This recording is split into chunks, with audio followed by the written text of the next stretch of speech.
Hello, dear friends. Hello, big warm welcome to all of you to the 14th edition of the Chennai Storytelling Festival 2026. Today is day 4 of the third weekend. And we've had two lovely weekends go by with so many interesting events, and there's more to come in the following weekends. So make sure you check all of that. And thank you so much, all of you, for joining us this beautiful Sunday morning here in India and in other time zones from wherever you are in whichever part of the world you are in. So picture this. You're eating a lolly stick on a swing, reading a philosophy book. That's the range of the stories we're going to see. Yeah, that's the range of it all, from rib-tickling laughter to stirring emotions in the deepest corridors of the heart. These supremely acclaimed and celebrated tellers are going to take us on one amazing carousel ride. So we're waiting to go, shall we? So starting with the first, thank you. When is it a good time to express love? Or is there a time? Is there a season? Well, I feel any time when the heart softens would be such a season. Bringing to us a beautiful personal experience story on these lines, I'm thinking, is acclaimed storyteller, author, and musician, our dear Karen Golden from California, who has touched audiences worldwide for over 3 decades. Karen, please tell us a little bit more about yourself, the work, and go on to tell us the story. Karen Golden, everyone. Thank you, Divya. I am so excited to be here with all of you today sharing my story. So I'm not going to tell you much about myself because I'd rather go right into my story to make sure that we all have time to share about the feelings that this might stir in you. So I'm just going to change my view for a minute. Okay, there we go. Okay, so now I can see, you can all hear me, you can all see me, and here is my tale. When I was a little girl growing up in Flint, Michigan, we had a milkman. The milkman would come to our house every week and deliver the milk and the cheese and the butter. Our milkman was named Mr. Wilson. I could always tell when his truck was coming down our street because right when he stopped in front of my house, the brakes would sound like shh. And then I would hear the clitter, clatter of the glass bottles as they beat against the metal carrier. And then I would hear his voice on the front porch. Milkman. I looked out the window and there I saw Mr. Wilson. He is wearing blue overalls and a blue coat that looks kind of like the coat a doctor wears. It has letters above his pocket, E-B-E-R, Eber. He's also wearing a baseball cap. How you doing, Carrie? That was my nickname when I was a kid. I'm doing really well, Mr. Wilson. Look, I lost my first tooth. I got a quarter from the fairies. Oh, you're getting so big. Soon you're going to be off to kindergarten. I didn't want to go to kindergarten because I didn't want anything to change. I'm the sixth of 6 children in my family, and my 5 older brothers and sisters were all either becoming teenagers or they had already gone off to college. And I was almost like an only child at my house. But Mr. Wilson was my friend because he came every week and he talked to me. He was also like my grandpa because he had white hair and I didn't have any grandparents. Mr. Wilson, Mommy made black coffee. Come on in and have a cup. Mr. Wilson comes into the kitchen and he sits down at the kitchen table. He takes his hat off and I can see the wisps of white hair around the edges. My mom turns to him and she says, "So, how are your daughters?" "Well, they're getting bigger and they're growing. You know how it is with kids." My mom told me that Mr. Wilson's wife passed away when his daughters were very little. He had to be both a mom and a dad. He had to do all the cooking and all the cleaning. And he learned how to knit and he learned how to sew and he made his daughters all their own clothes. He even made me a pair of shoes when I was a baby that had real leather soles. "How are the green beans, Mr. Wilson?" Mr. Wilson was also a farmer. His hands were always rough.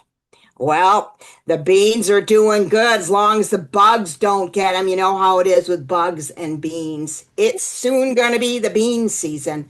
Mr. Wilson always measured the seasons by whatever crop was growing in his garden. "But it is rhubarb season, and I brought you some. Hey, Carrie, you want to come out with me to my truck?" I love going out to Mr. Wilson's truck. It's like a giant refrigerator. We walk down my driveway and he holds my hand so I don't run into the street. He walks with a limp because he says he has what he calls a bum knee, but I'm getting it fixed pretty soon. I step into his truck and it's nice and cool inside. And then I see lined up milk and butter and cheese and ice cream. He takes down a fudgesicle on a stick and he hands it to me. And then he takes off the paper and I start to lick it and it dribbles down my arm. And then he gives me that bag of rhubarb. "Take it to your mama." "Okay, Mr. Wilson. See you next week." I walk down the driveway and the ice cream is dripping. Just a couple of months ago, it was our Jewish holiday of Passover. Passover celebrates the springtime, and we have this very ritualistic dinner with lots of symbolism. At the end of the meal, my dad always opens the door for Elijah the prophet to come into the house. Now, usually Elijah doesn't actually show up. But my mom says if Elijah comes to the house, it means that there is hope for the future. So on Passover, my dad opened the door to let Elijah in, and there was Mr. Wilson standing on the front porch. "I have something green. It's asparagus season, Dr. Golden. It's asparagus season." For the longest time, I thought Elijah the prophet was Mr. Wilson. Well, I went off to kindergarten. The year was 1965, and I was 6 years old. I worried that I wouldn't see Mr. Wilson anymore, but he changed his delivery from Thursday morning to Thursday afternoon. I think it's so he can see me. I run home from school and I wait to hear "Milkman."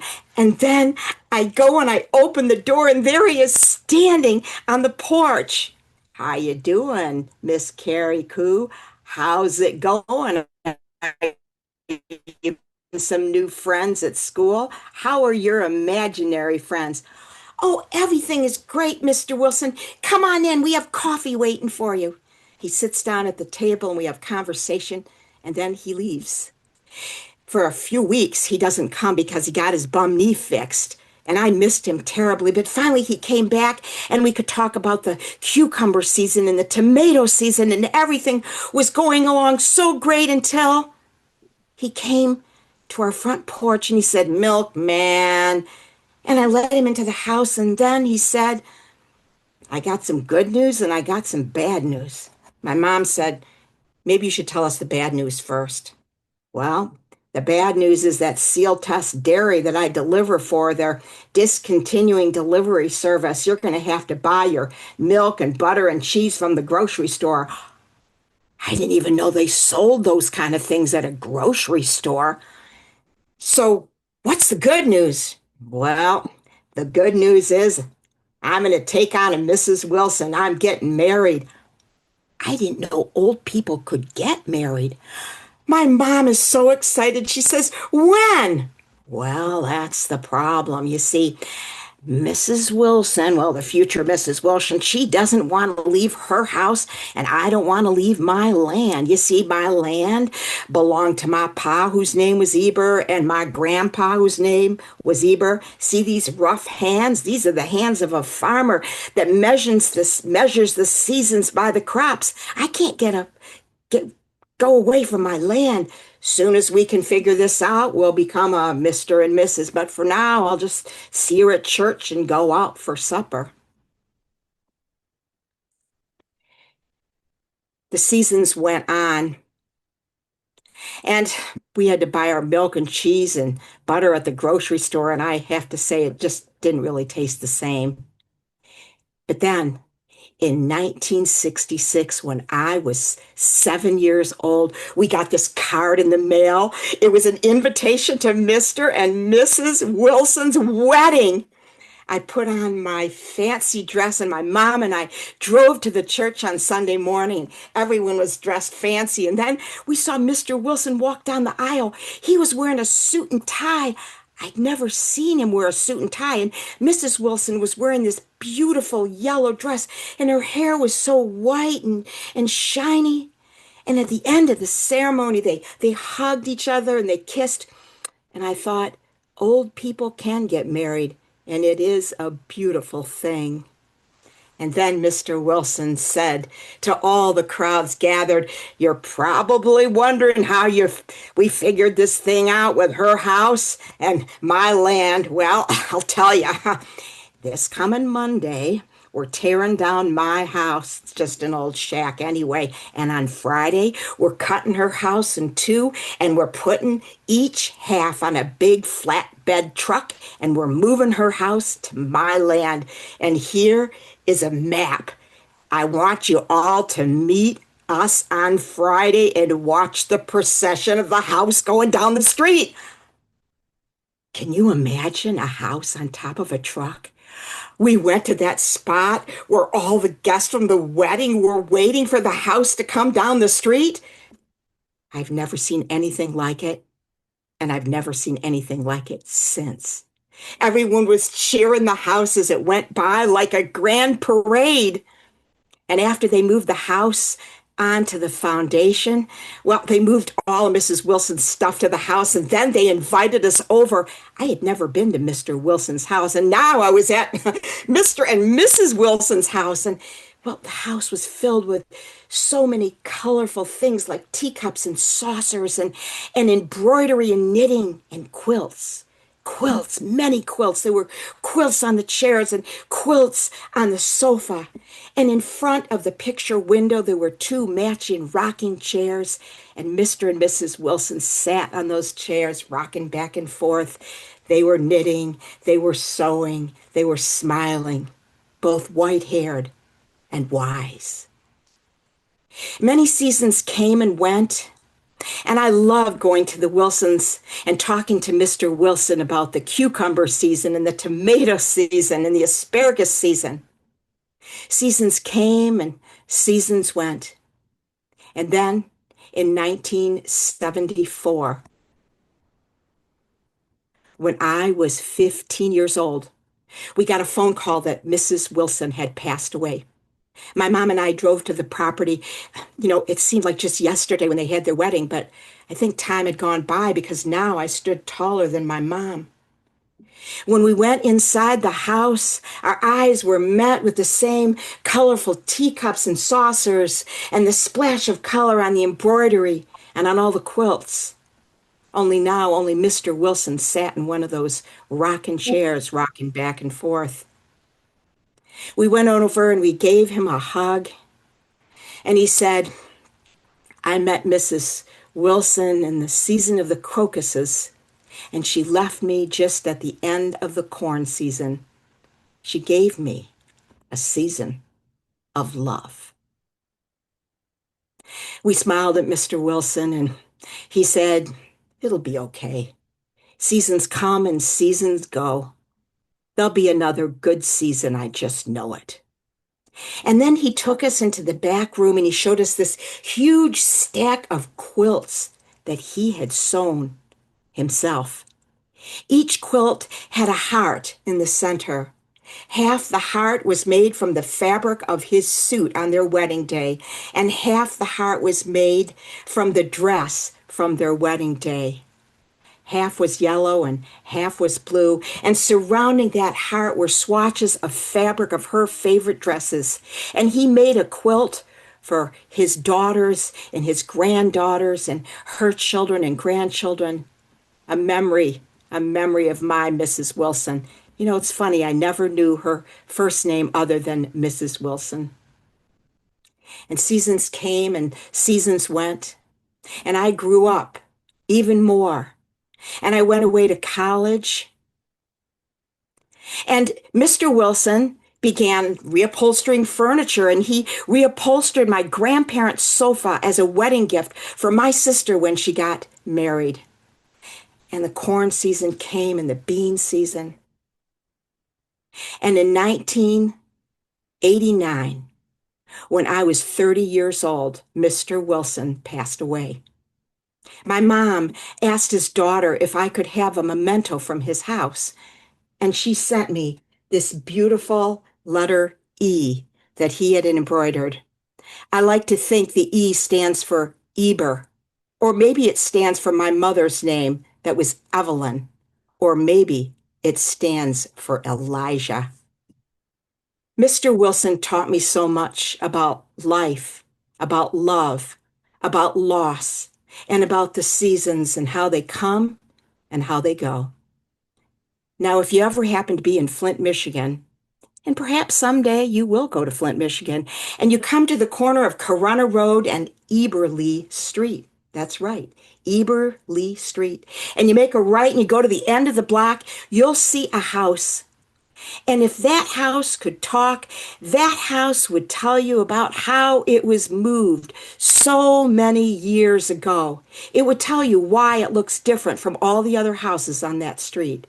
It would tell you how it was firmly planted on a foundation of love.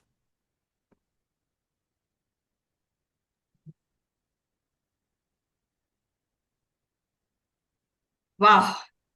Wow, Karen. Thank you. That was sweet. There was Thank you. so much of affection through that story. And you brought possibly all the pictures that were there. There was ice cream, there was vegetables, marriage, a party, the farmland, a bit of the economic situation explained because the grocers came in. What wasn't there in that? Thank you. Oh my God. Thank you Precious for your deep, nostalgia.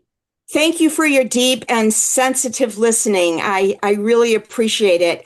And if any of you would like to just share a quick memory of someone in your childhood that touched you, that moved you, that gave you a gift of hope, of love, I would love to hear the names, either say them out loud or write them in the chat of people that you would like to think of as your mentors in your life. Yes. I would like to say I remembered my grandmother there. Yeah, you took me back down the memory lane right away. And we'd love to hear from everyone else as well. Divya? Usha? Yeah, hi Karen. So lovely to hear about Mr. Wilson. And just a couple of months early, Jan, I was talking to Carmen and we were talking about intergenerational storytelling. So Carmen shared the story of the rice pudding, her tia. And I shared the story of my grandmother's tanni curry, rasavala aloo, which is very famous, which evoked so many childhood memories and beautiful. And I was thinking of working on that story with Carmen. And thank you for, again igniting that memory within me. It was beautiful to listen to this story, Karen. Now, keeping in form with Eric's, the line of questioning, what made you share this story? Why did you choose this story? So I've been working on this story for a long time. Some of the reasons told it is I don't know if you've ever seen my hometown of Flint, Michigan in the news, but it's a city that has gone through a tremendous amount of strife. There was a water crisis. Thousands of children were poisoned by lead poisoning from the river. Some of you may have read it. It became very international news. I wanted you to hear a picture of my city, of what it was like when I grew up there, which is a very different place than what people often think about. I think it's true of every place that there are those stories that we hear in the news, and then there's what it was really like to grow up there. So my family is still there. Many of my sister, my brother, they all still live in Michigan. I live in California, but part of the reason is that I recalled that memory and I wanted to bring to light the beautiful parts of my hometown. Also, thinking about the world today and how complex our world is, and how sometimes the most important messages come from the simplest people. And Mr. Wilson was a simple farmer, and he was a simple milkman and a person who did beautiful crafts. And yet he taught me so much about life and the importance of love and the importance of moving on and embracing each season. And I still think of him every day. And I keep this letter E. It hangs on my wall in my office, and I look at it every day, and I remember him and all of that he taught me. So that's the reason why I chose to share this story. And Michael Moore movie, that's right. And I actually know a lot of people in that movie. Many people from the Michael Moore movie are people that I actually know very well. So yes, that is my hometown. Thank you. Lovely, lovely, lovely. Thank I you. would also like to say E is probably for endearing, because that was the lovely emotion that was there throughout. Yes, Shraddha. Excuse me, I'm losing my voice right before my telling. But Karen, that was so beautiful, so nostalgic. You took me back to my own childhood. And although I did not grow up in Flint, I have visited Flint. And where your story took me, yeah, I lived in Ann Arbor for almost You lived 8 years. Me Yeah. too. I went to Oh, University of really? Michigan. You've I been to worked at Flint? University of Michigan. My Yep. goodness. So I have been to your hometown, and I wish I knew you then, but but where your story took me was back to my own childhood in Bombay, in Mumbai, where we had a milkman too, and that rattle of bottles, that was and I think many of the Indians here are also nodding their heads. We had those glass bottles where milk came into our doorstep in a little canister, like a little, like a six pack almost. Yes, that's how ours was. Yeah, and then we used to recycle those bottles. We used to use the milk, wash them out, and keep them out for the milkman to take away the next morning, and replace them with fresh bottles of milk. And my milkman's name was Mr. Sonu. And Sonu was also a kind of a mentor to me, because he is the one that taught me how to bicycle, because he was the only one who used to bicycle to our place with the milk bottles. And I was a sort of a grown up child who didn't know how to cycle. So my mom had to resort to the only person that she knew who could cycle, who was our milkman. So after his rounds of milk delivery, he used to surreptitiously take me to the park, and surreptitiously, because I was too ashamed to struggle on the bicycle in my own local area. So he used to kind of walk me and the bicycle to the park, and then help me cycle there until I got my bearings and my balance. So thank you for your story. Very nostalgic, and it really spoke to my heart. Thank you. Thank you so much. And to think you actually were in Flint, Michigan, and probably on the corner of Corona and Eberly Street, which is the main drag in Flint. Well, wow. Well, Very, thank you. Thank you. Barry, you wanted to say something? Well, I think was Rachel next? Oh, all right. Oh, Rachel, yeah. do you want to say Rachel. something? Yes. Oops.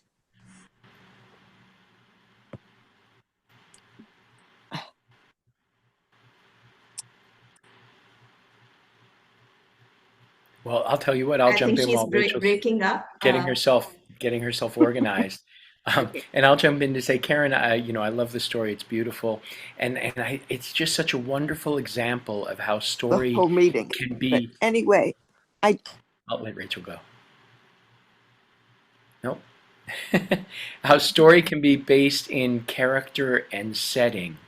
And a lot of times we think a story has to have, major events and a problem and a conflict and be extremely emotional. And you brought me back to when I first got into storytelling in the early 90s and I heard Donald Davis. And for those of you who may not know, Donald Davis is I think, one of the pantheon in the U.S. storytelling scene. And I remember hearing him tell a story that must have been 15 or 20 minutes long. And afterwards, I thought, oh my God, that was amazing. And I thought, I wish I had experiences like that. And it really was just about walking to school as an 8-year-old. And it was just so full of details about the setting and about the feelings and about the people along the way and just creating that environment. And you did that so nicely. Because in creating your portrait of Mr. Wilson, you create a portrait of yourself as a young person as well, which is so lovely, and of your family life. So thank you for that. Thank you, Barry. I appreciate that. Thank you so much. Thank you. Rachel, can we hear you now? I hope so. Can you hear me? Yes. Yeah. Okay.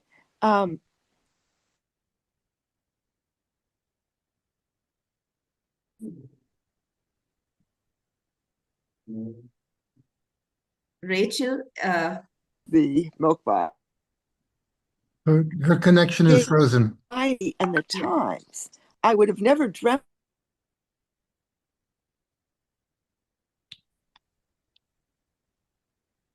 Rachel, your connection kind of gets frozen up. Would you be able to leave a comment in the chat box so we can read it? Because your voice keeps going on and off, and we are unable to hear that. I'm so sorry. Meanwhile, we'll ask Lalita to say something, if you can. Yeah. Thank you, Karen. This is Sunday morning and a very busy morning because brunch time and lunch time. I just thought I'll keep my video off and listen to the story.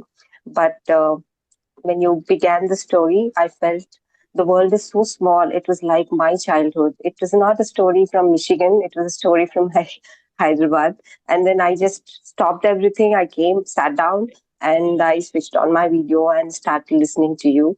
I could picture everything. I could picture Mr. Wilson and Mrs. Wilson sitting there on the porch and knitting. It's such a heartwarming and endearing story.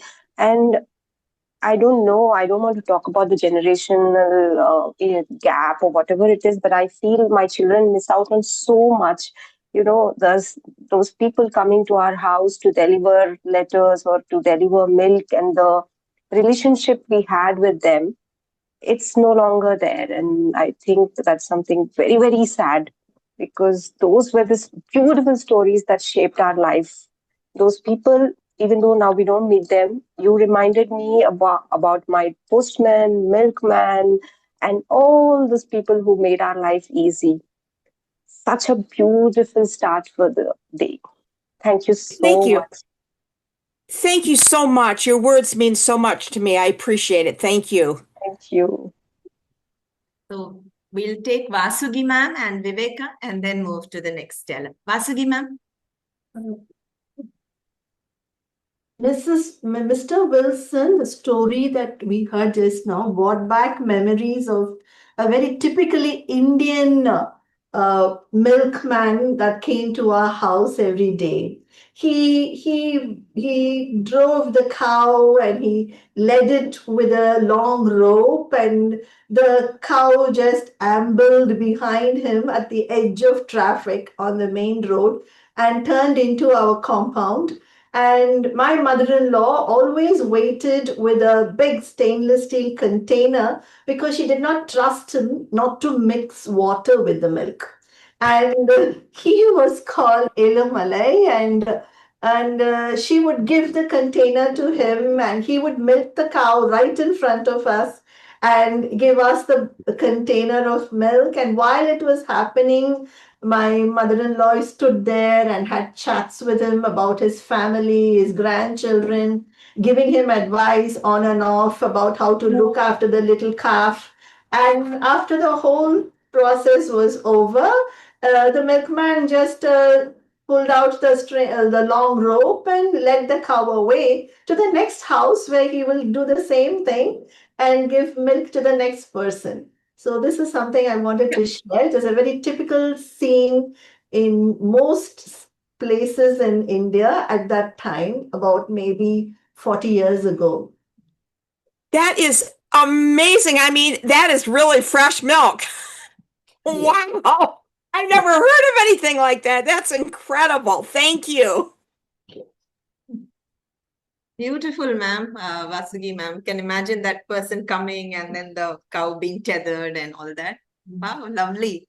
Thank you for that nostalgic memory. Viveka?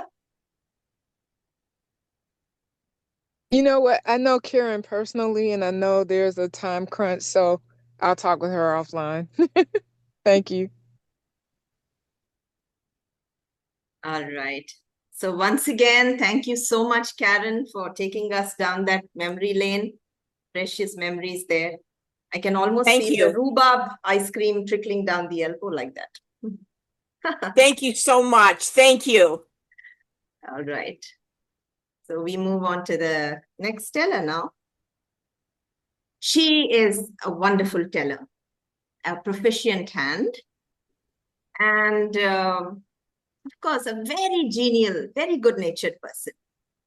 Her forte is fables and tales, and that's the name of her enterprise as well.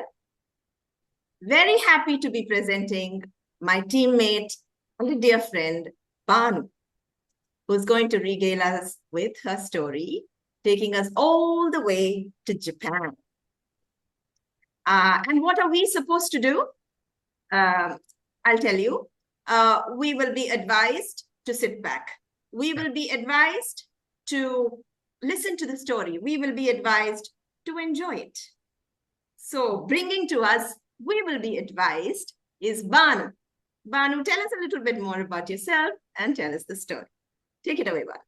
Thank you. Thank you, Divya, for that wonderful intro. Hello, everyone. So happy to be here. So this is the 14th edition. And as she said, I'm Banu. And I'm so grateful to Dr. Eric Miller for traveling along with him. And thank you, Eric, for being my mentor, the first mentor who brought me into storytelling. So about me, I'm a storyteller and a trainer.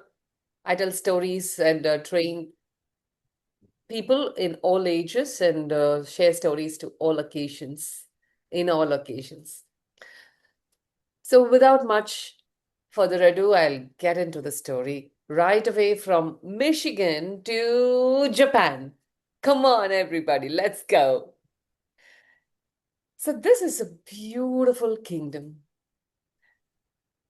Cradled by the hills around, this beautiful kingdom was ruled by a young king, a young, charming, energetic king.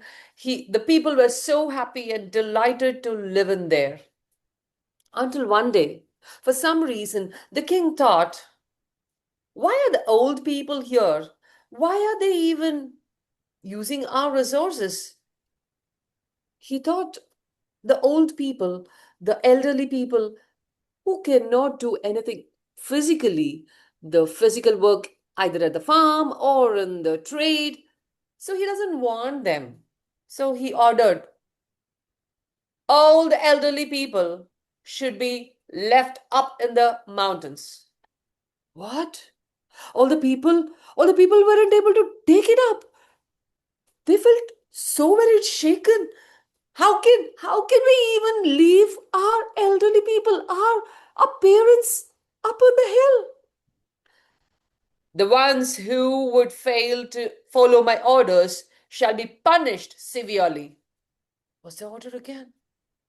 Oh, the people hadn't had any other choice but for taking their loved ones. up to the hill. Well, there was a young man named Ichido who lived in that kingdom.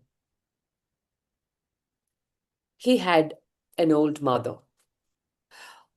For his father had passed away very young age when he was young, so he was taken care by his mother. The mother took care of him so well, and now she is old enough. Yes, she was old enough to be taken to the hill. He couldn't see his mother. But the mother said, Ichido, don't you know it's time? Come, let's go. Take me. But mother, how can I? It's okay, Ichido. With heavy heart, he took his mother, put her on his back. Oh, she felt so light, and he started to walk towards the hill. As he walked, when she touched him, all the beautiful memories of his young age flashed on his mind. And he walked and he walked and he walked up the hill, and slowly his mother started to break the branches as she was going with him. And he asked, Mother, because that was a trick that she had taught him. But mother, why are you even breaking the branches? What is the purpose of making the trail? Don't you know that you can't come back? Yes, the trail was to be made for them not to get lost when they come back.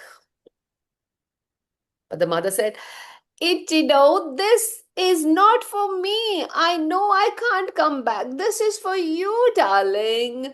I don't want you to get lost when you're coming back on my account.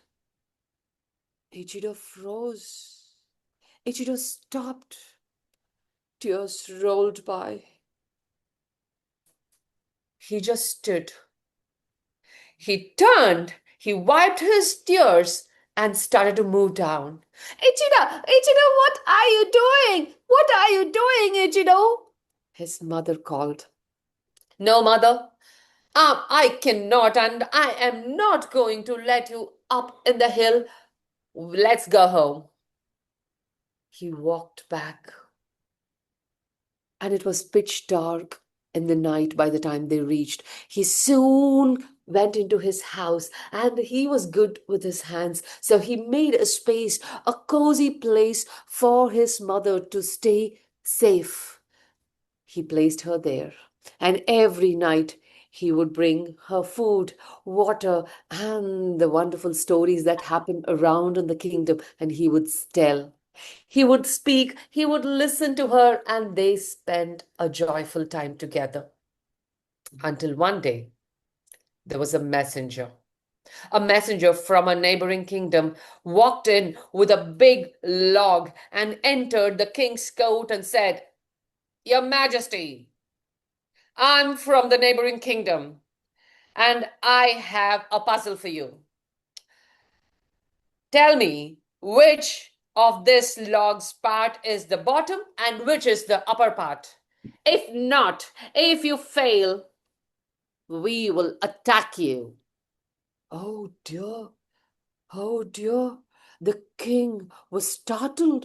The king was puzzled, because the neighboring kingdom was much, much bigger and their army was so huge. And the king got, oh dear, how are we going to solve this puzzle? He called out all his wise men from the kingdom. He called all his courtiers. They put their head all together and they thought and they thought and they thought. Nobody was able to find it out. The king ordered, well, make a poster and place it in the front of the palace. Let our citizen, let them find out. Soon the poster was made. And who should see? Yes, among all the people, Ichido spotted. Soon Ichido took the news to his mother. The mother heard this and said, Ichido, it's easy. Place the log in water, and the part which goes down is the bottom part. Got it? Thank you, mother. Soon he rushed to the kingdom. Soon he rushed to the palace and reached the king and said, the king ordered his men to bring water, and the log was placed in. Ha! Of course, the part went down was the bottom. In no time, the messenger reached and he saw. Well, you solved it. Now, take this. He gave a coil of rope. I want you to make a coil of rope with ashes. If not, we will attack you. And off he went. Oh no. Rope? A coil of rope? Yes, possible. But with ashes? How? How is this even possible? What kind of a king is this to give a task like this? But still, he has to make it. So he called all his courtiers, all his wise men, and they all put their heads together and they thought and they thought and they thought. No use. They weren't able to find it. So immediately a poster was made, placed out of the palace. Everybody saw it, along with, yes, Ichido. Ichido read it, ran to his mother and said, and the mother said, Ichido, it's easy. And she said, take the hay and soak it in salt water and make it into a tight rope. Coil it around, and then burn it. The ash will stay. And the same thing was did by Ichido. He did as his mother instructed, and there he got the coil of ash rope. He carefully took it to the king and said, Your Majesty, here is the coil of rope with ash. The king was shocked. The king was surprised. This is something possible. Oh, fantastic, Ichido. Just then the messenger arrived. Well, you have made this as well. You seem to be clever. Well, here is the last and final task for you. I want you to make a drum that beats by itself. If you fail, we will attack you for sure. And off he went. Now, he need not even call his people. He need not even break his head.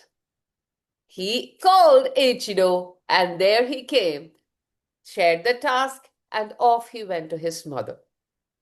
The mother said what has to be done. Soon Ichido came back to the king and said, and it was made. You know what it was? A drum was made with a bee inside and placed it without anybody's touch. And it started to go up and down. The bee went to the right, to the left, and it made the sound. Wow, brilliant, wasn't it? Ichido gave the drum and the messenger came. The messenger arrived and, ooh, you people seem to be so clever, so smart, and so intelligent. Instead of fighting against you, I think we should become friends. Soon a treaty was passed and was signed, and both the kingdoms became friends. The king called out Ichido. He said, Ichido, Thank you. Thank you so much. It was because of you we saved our kingdom from a great fight. I want to gift you anything, anything that you ask for. Ask me what you want. Ichido? Ichido couldn't ask anything, but yes, you guessed it right. Before he even asked, he said, Your Majesty, you must forgive me. You must forgive me in first hand before I ask what I want. All these puzzles that you gave me, it was not I who solved it, but your, but my mother. My elderly mother. As you ordered, I took my mother to the hill, but I wasn't able to part with her. So I brought her back, and she is with me in my home. I request you, I want you to let me live with my mother in my home. That is what I want from you. The king, when he heard it, he couldn't say anything. He just froze. And he just then realized that the elderly people might not be physically active. They might not be physically helpful to do something with your hands or with your body, but their wisdom, nobody can match it. And the king soon announced that the elderly people can be stayed along with them, with the family until their last day. And soon the order was announced. And you know what? The elderly people in the kingdom was taken very good care by the family. Thank you. Thank you for listening. Tanu, that was so beautifully narrated. And you have that poised, calm way of narration, all the voice modulation coming in. Beautiful, beautiful. That crackling voice, like that old woman, that was amazing. Thank you, Divya. Beautifully narrated, Banu. Like this, like you rightly said, old people don't get older, they become more experienced and wiser. Thank you. Thank you for bringing us the story. So, how did you chance upon this story? Why did you decide to tell it us today? All right. So this story, I've read multiple versions of the story, but this version, and I really wanted to tell this for quite some time, but this is the version that I like the most, or it's of my kind, I felt. So I just wanted to tell. Also, in a personal front, we are in a family of three women. My mom, who is 65, I'm 45, and my daughter, 15. Imagine in an Indian setup how to how the conversation, how the day-to-day life would be between these three women in the house. So my mom would think wisely, but my young daughter is so energetic and she wanted to get things and do things in a jiffy. And me, like the bee in the drum, had to, you know, beat and balance, and it's so challenging, and I'm enjoying that. So that's what I thought, like I want to share this story. Having wise people at home, the elderly people, and also to tell about my mom. Though she is 65, she's very, very active, and you know, she would at times tell things that I can't even imagine. How do you even think like this, mom? I used to say. So that is why maybe the old proverb says, old is gold. Absolutely, absolutely. Yeah, Gold is gold. Yeah. That's why it becomes more precious by the day, like it is happening. Yeah. exactly. It is always precious. Wonderful. Can Thank you. imagine that, yeah, the your mom and daughter and you're like sandwiched in between ideas, ideologies, trying to balance it out. Yeah, Wonderfully thought. How you brought that situation of yours into the story. Super, Banu. Thank you so much. thank you. Thank Would you. anybody else like to reflect, say a few things? Anyone? Divya, Shalini has her Shalini, hand up. Oh, I'm not. Okay, I'm sorry. I had my view in a, yeah. Shalini? Hi, Yeah, Banu. Shalini. Hi, Yeah, please go ahead. everyone. Banu, thank you so much for sharing that story. And I'm sure it's relevant to so many of us today. I call us the sandwich generation because we are at an interesting age where we have aging parents and we have young kids who belong to today's fast paced world. My dad's 86, and the only thing that he asked of me last week was, can we put a schedule where maybe you can share half a day every week with us, with your parents? Because now they're old and they just want to talk and they just want to share things. And even if it's something as small as achieving the right pin on their internet banking platform, trust you me, it is such a moment of joy and accomplishment for them.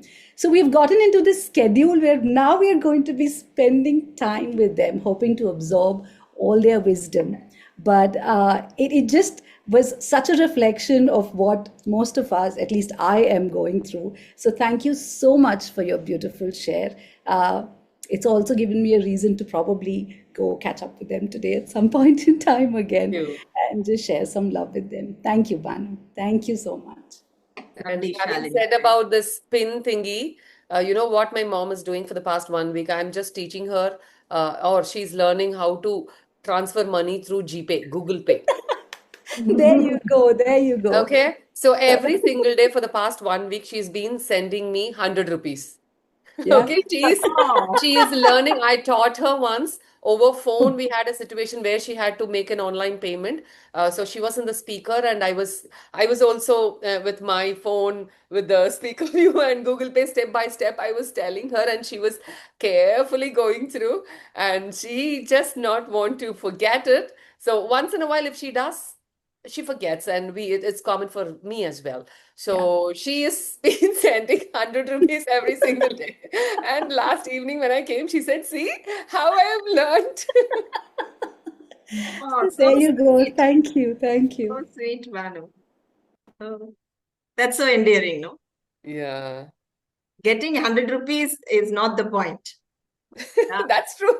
Yeah, yeah, Ah, but the fact that she is wanting to go through that is very sweet.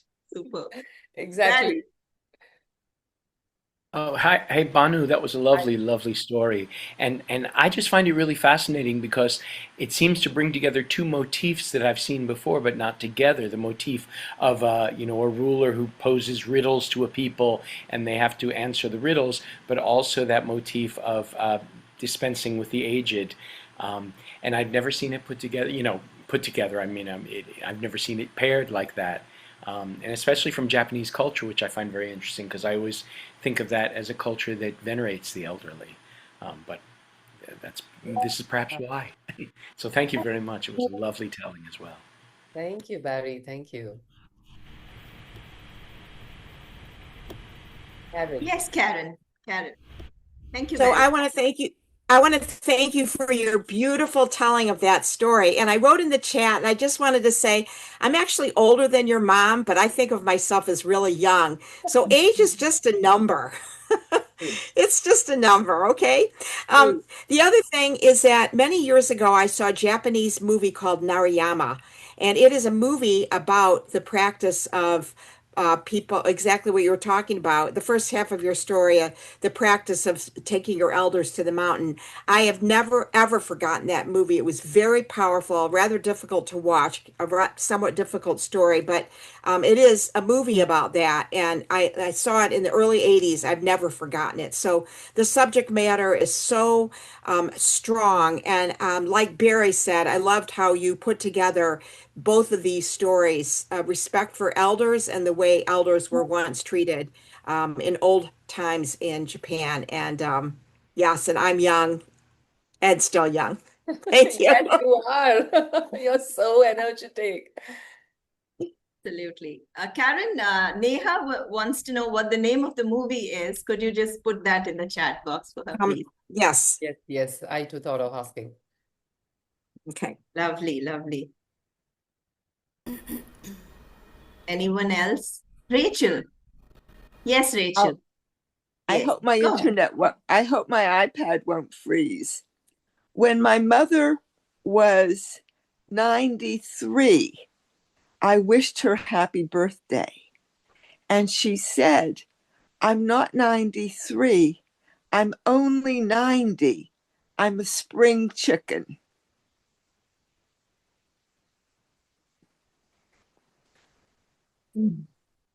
Ah. See? Shraddha. Yeah. Thank you, Rachel. Banu. Thank you. Shraddha, yes. Thank you, Banu. Of all the CSF tellings that have happened so far, which I've promised to show my own mother, who stays with me, and she is 87 years old. She loves listening to stories. And I've promised her all the recordings once they're out. Amma, I'm going to make you sit and you're going to listen to them like an hour per day. You know, that's going to be your entertainment kind of thing, week after week. Your story is going to be the first one that I'm going to make her listen to. And I'll tell you why. Because at this age, and I moved her in with me about two years ago. She was living in the US with my brother, and I moved her back in with me because she had started to feel, no fault of his at all, but just the general surroundings and the lifestyle started to make her feel very lonely. And for Indian seniors at least, it's a very difficult place to live, the US. So I moved her back in with me about a couple of years ago, and she is doing quite well. However, once in a while, that question pops up in her head. Why am I still around? What is the use? When she feels especially tired, she is elderly, and sometimes the day just gets to her. Even if she doesn't do just her own stuff, she's moving around by herself, doing all of her stuff by herself, doesn't step into the kitchen because I've banned it, saying, nah, amma, not going near the stove at all. Sometimes she forgets things, and sometimes just getting through the day becomes challenging. And that's when that question comes to her saying, why has God still kept me around? What is my use? And I think your story answers that question so beautifully. So, yes, your story is going to be the first one that my Amma is going to listen to once the recordings are out. Thank you, Amma. First love to Amma. Thank you, Shraddha. That means a lot. Come on. It means a lot for me. And I would like to give credit to this the storyteller. I'm sorry I forgot her name. I listened to this version of the story from one of the Feast story swaps recording a couple of years ago. So yeah, I would like to thank that storyteller from whom I have heard the story. Awesome, Banu. Yes, Shaila? Shaila, you're on mute. Okay, yeah, sorry. Okay, good morning. And before I go on to the story, first let me congratulate Banu. Your telling was wonderful. You got us into that grip. As we kept listening, I couldn't even move my eyes away from the screen because you had a very calm way of going and your voice modulation was so amazing. And now coming to the story, I think that's what I feel. Our generation, we have been fortunate to look after our parents, the elderly. And I'm sure many of you will agree. I mean, many of you are not as old as I am. you are much younger. But then we have taken care of our parents. And today I find a lot of us, a lot of our age, that is your 70s, we are left alone because children have gone away. And if you look at it today in Japan, that's exactly what's happened. The younger generations have left. And it's a lot of, there's a village where it's only the old, but they're so happy. In fact, when you read the book Ichigo, you realize for them, the older people have accepted, okay, we have to survive without the younger help. And they live happily till the end. They are plowing, they're growing, they're doing the work. And this is what gave me the thing, like here is a boy who felt for his mother, brought her back, and look at her wisdom and how he benefited from that wisdom. Banu, it really touched my heart, this story. And thank you so much for bringing it on today. Thank you really very, very much. Thank you, Shaila, for each and every part of the story's feedback. Thank you. Thank you. It means a lot, Shaila. Thank you. Thank you, Banu. Thank you. Beautifully said, Shaila. Thank you so much. Ambu? I was actually I was listening to all the comments and I thought I was resonating with almost everything, but I couldn't stop from talking once I heard Shraddha's, because exactly the same thought I got. Every night my father calls from the US. I have a video call with him a night. He's 90 years old. And tonight I was planning to tell him this story. Okay. And I hear the same from Shraddha. Of course, Shraddha is planning to show the recording, but I don't have patience to wait till I get the recording. So evening, I just want to tell the story to him because recently, just last week, he kind of helped with a couple of family matters which we couldn't have solved at all. Yes, they keep forgetting small stuff, but certain things are so sharply etched in their memories and they come to our help just like that when you're like totally lost for directions. And of course, I lost my mother. And now when I do my spiritual story sessions, I miss her so much because I know for wherever I get struck, like what is the answer for this? Where can I find a reference? The authentic reference will come just like that from her mouth. No Google, no internet, nothing. But now I get so confused. So, it's such a profound story and I can't wait for the next 8 hours to talk to my father to tell him the story. So thank you so much, dear Banu. You really made our days. Thank you. Thank you, Ambu. It means a lot. Okay, fantastic. Thank you, Ambu, for those beautiful wonderful, words. wonderful. Yeah. Awesome. Thank With you, those thank you, lovely, everyone. lovely comments.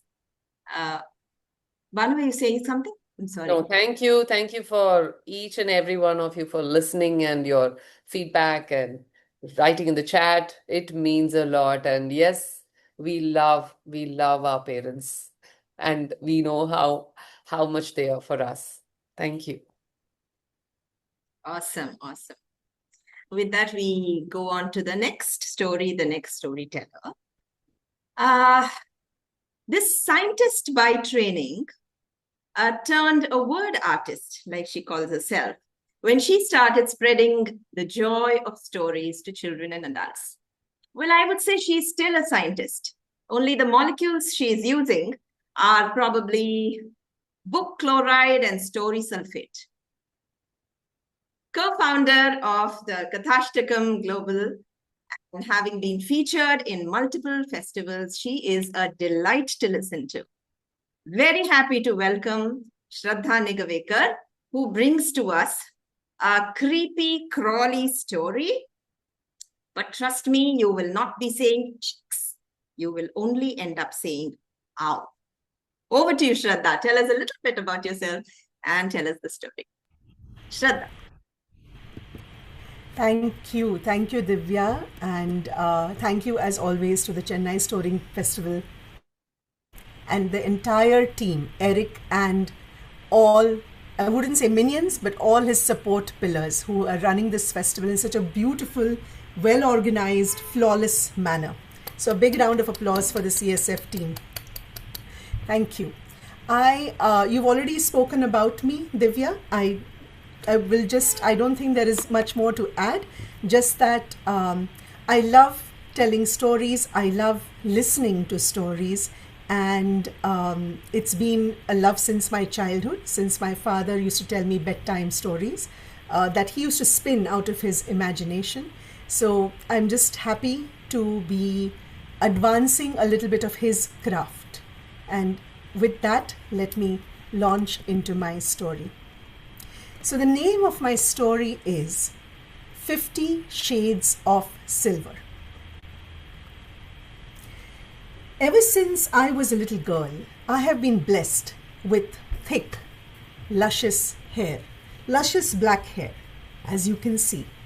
It's a genetic blessing from my storyteller father, my dad, which meant that as long as it was my mom's responsibility to keep my hair tidy, yeah, that 87-year-old mom that's living with me right now, when I was younger, she was a busy being, busy woman, and did not have time to, take care of thick hair in the heat of Mumbai as well as in the heat of Africa where I stayed as a child. So as long as it was her responsibility to keep my hair tidy, I sported what was called a boy cut, which means a really short haircut. A no sweat, zero tangles, very easy to keep haircut. Yeah, the boy cut. And this lasted for a really long time until I discovered that I was in college. So until I turned 17, that was the haircut I had, and collegiate freedom mixed with the obligatory teen rebellion ended in me growing my hair out. And I discovered that I very much enjoyed growing my hair out. I love to twirl the strands. I love to swish and flick the cascades all around, and the Mumbai heat be damned. Yes, I was blessed with a head of thick, luscious hair, and boy, did I work it. I sometimes still do.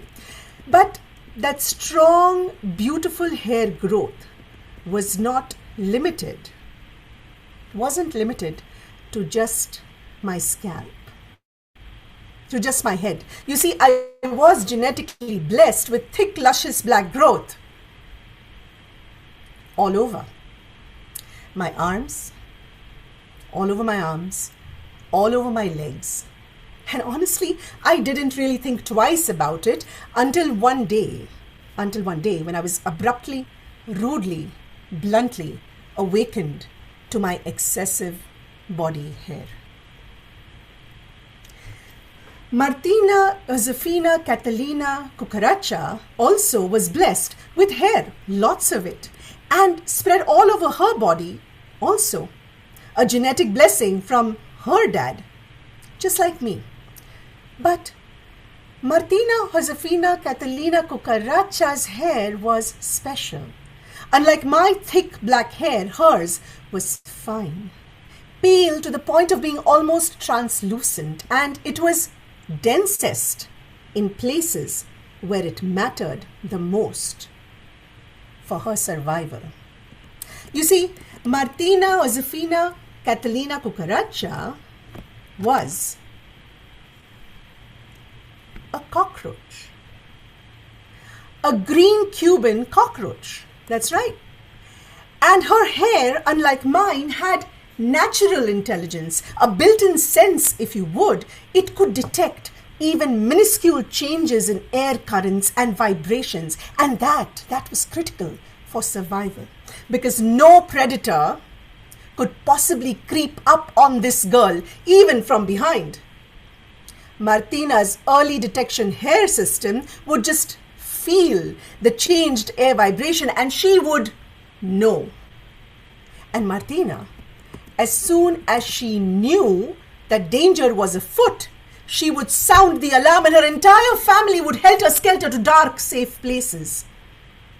Kind and thoughtful Martina was well loved for all the times that she had saved her huge extended family from being squished out of existence. She was a beautiful, caring soul, and they all loved her very much indeed. In fact, she was so well loved that all of her aunties and her grand-aunties and all the various cousin grandmothers were busy trying to find her a good match now that she was of marriageable age. You know, they wanted to find a husband who would keep their precious Martina happy. And all that was fine and dandy, except Martina Josefina Catalina Cucaracha was not a happy cockroach. You see, it was the age-old feminine story. Martina did not like the way that she looked. She felt her legs were too short, all 6 of them, that her wings were too rough, all 4 of them, and that her labrum, her labium, her mandibles. Now, all those are eating, chewing, grinding bits, all of her mouth parts. Well, she thought all of these were too flat, barely visible, and not attractive at all. She wanted to look gorgeous, like all the popular girl roaches, and Martina knew exactly what she had to do.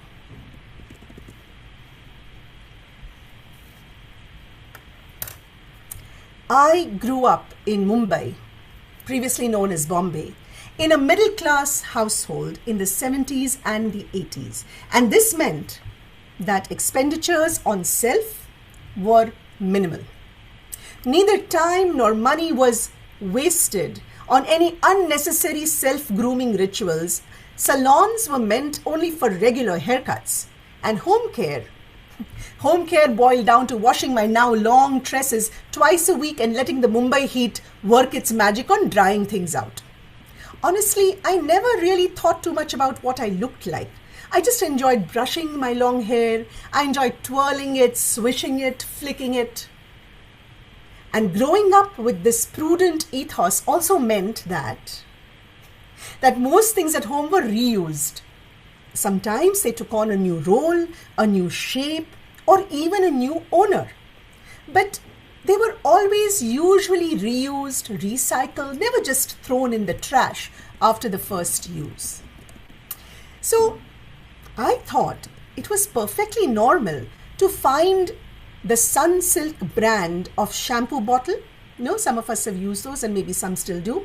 Well, the Sunsilk brand shampoo bottle, it was normal for me to find this bottle moonlighting as a bottle for drinking water. Well washed, of course. A bottle that was specially safe to take on trips as a backup resource, so that even if it was forgotten behind at whatever resort or wherever you had gone, it was not a big deal. It wasn't a big financial crisis. Of course, this was decades before bottled water was commonly available and used by middle-class families in India. So one fateful evening, I was walking with my college friends back towards our bus transport at the end of a day-long nature trek. It was hot. It was humid. It was Mumbai. So we took a short break and we sat down under the shade of a tree to drink water. We were happy, tired out physically after the big trek, but riding high on friendship energy and still chatting and bantering non-stop, as teenagers do only when they're with their crowd of their peeps. And yeah, we were a happy bunch. And I realized that my stainless steel bottle of water had run out. So I dug around my backpack and pulled out my backup, the Sunsilk shampoo bottle. And without a second thought, I started chugging that water down. And then gleeful snickers and a clearly male voice singing a modified but very popular jingle reached my ears. Sunsilk, Sunsilk, drinking shampoo Sunsilk, काले घने बाल संसिल से उग जाए, हाथों और पैरों पे खिल खिल जाए, श्रद्धा की पसंद Sunsilk. I was mortified. In one fell swoop, the song had blatantly teased me about my strong hair growth on my arms and my legs, and it had linked it to my reuse of a shampoo bottle. Loudly, in public, in front of my peers and friends, that song was still ringing in my ears. I was mortified. And I couldn't figure out which boy in the group had sung it. They were all laughing. And soon, We all had moved on towards the bus, and the episode was clearly behind them all, but that song was a dagger that plunged straight into my heart, shredding my 17-year-old sense of confidence, my sense of self-worth. I know now that it truly should not have. I know that now. I know now that the song was probably all in jest, and everyone had soon actually forgotten about it, except for me. It had changed things for me. I hated the way I felt. I hated that we reused shampoo bottles at home. I hated that my arms and my legs were covered with visible black hair. Just like Martina, I hated the way I looked. I soon discovered that all the cool, popular girls religiously waxed their arms and their legs, leaving smooth, desirable, hairless skin behind. And I too, like Martina, I too knew what I had to do.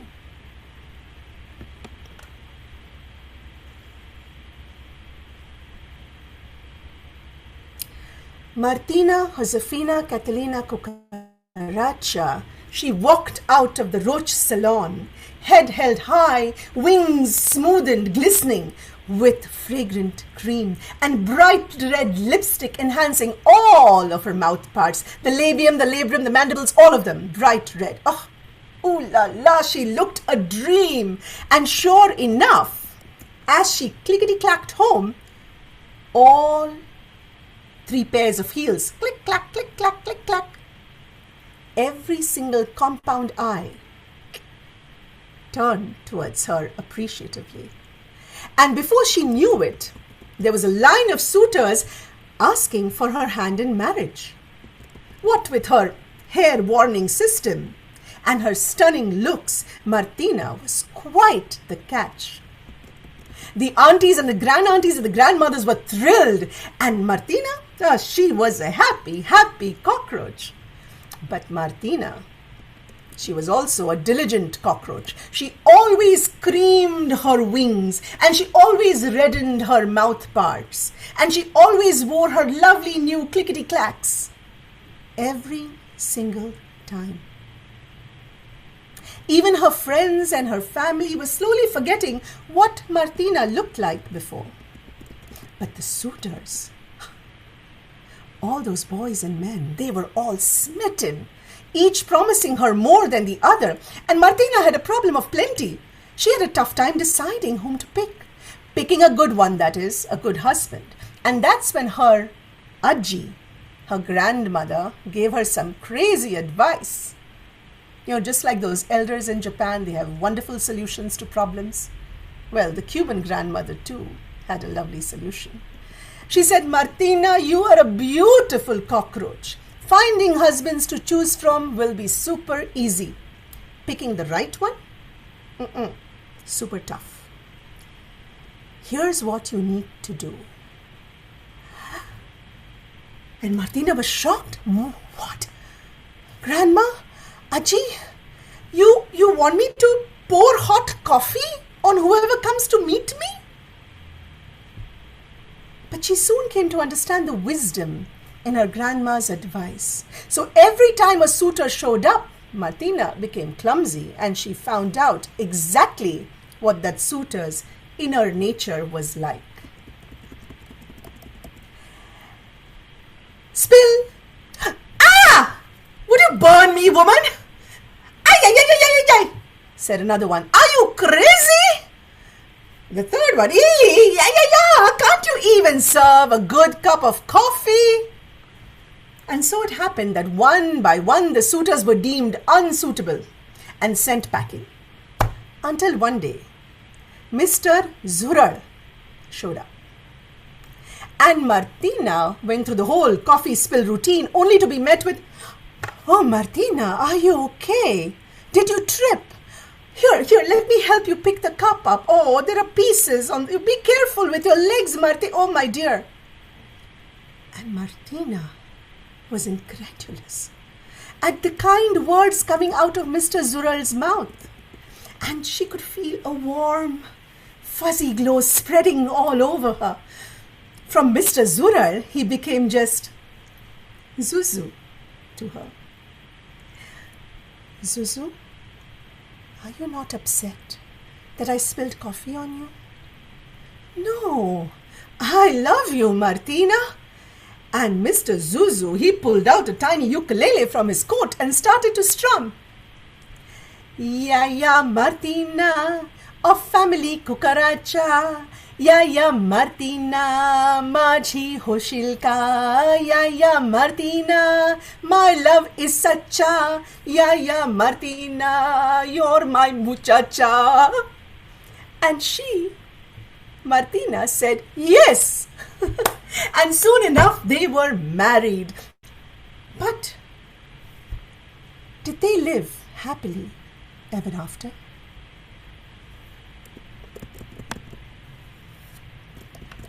Well, fast forward several years. And I was now in graduate school in the US. Older, confident, and, well, popular. My sense of self-worth was intact once more, and I was happy. Taking good care of myself with all the contemporary self-grooming techniques down to the T. With the only obvious hair on my body, on my head. And I thoroughly enjoyed experimenting with my hair, coloring it, getting highlights, perming it even. And just like Martina, in time, I even found my human version of Mr. Zuzu and got married.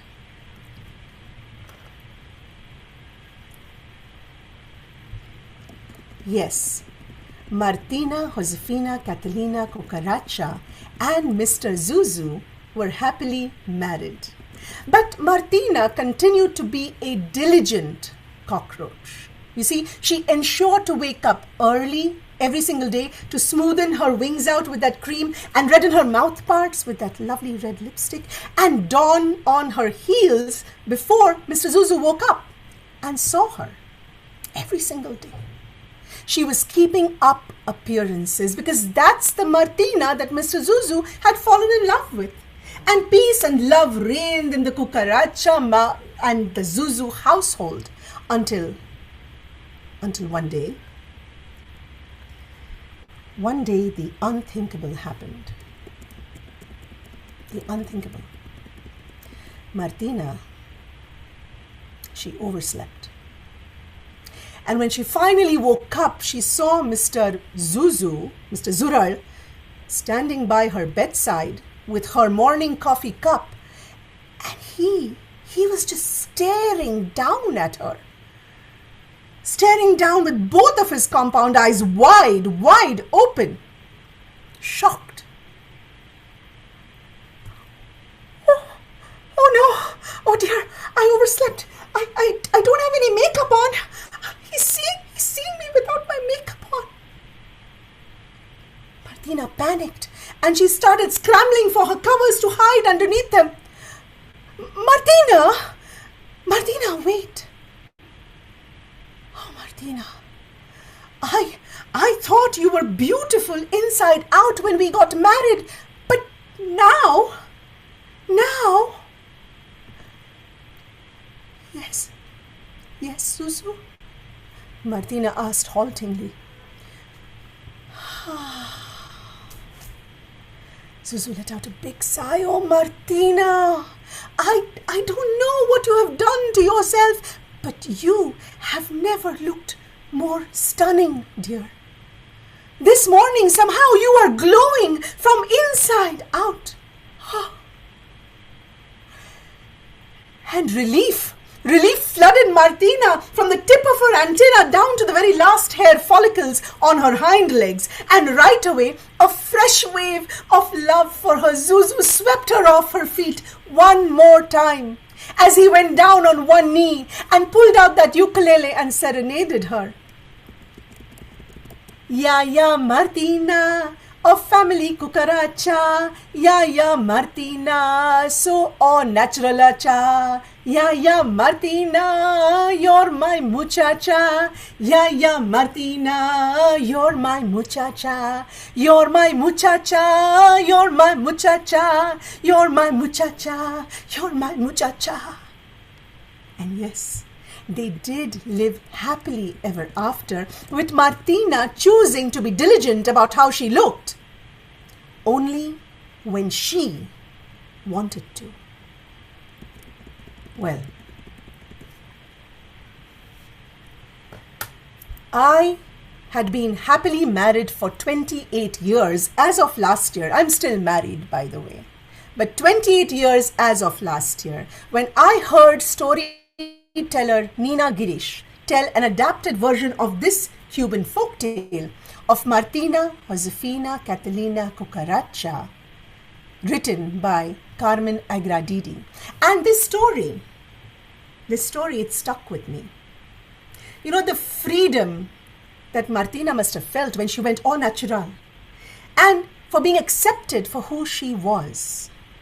That freedom, that sense of ownership of one's true self really spoke to me. And I got to thinking, well, Shraddha, what are the things that you're doing? What are the things that you are doing to keep up a Martina Josefina Catalina Cucaracha kind of appearance? And I thought of it for a while, and I kept circling back to my hair. My tresses, coloring my roots every 3 to 4 weeks was something that I seemed to be doing more for others, entirely to keep up the pretense of youth, despite the fact that in age I was more than golden. And that's when I decided that enough was enough. Martina was an inspiration.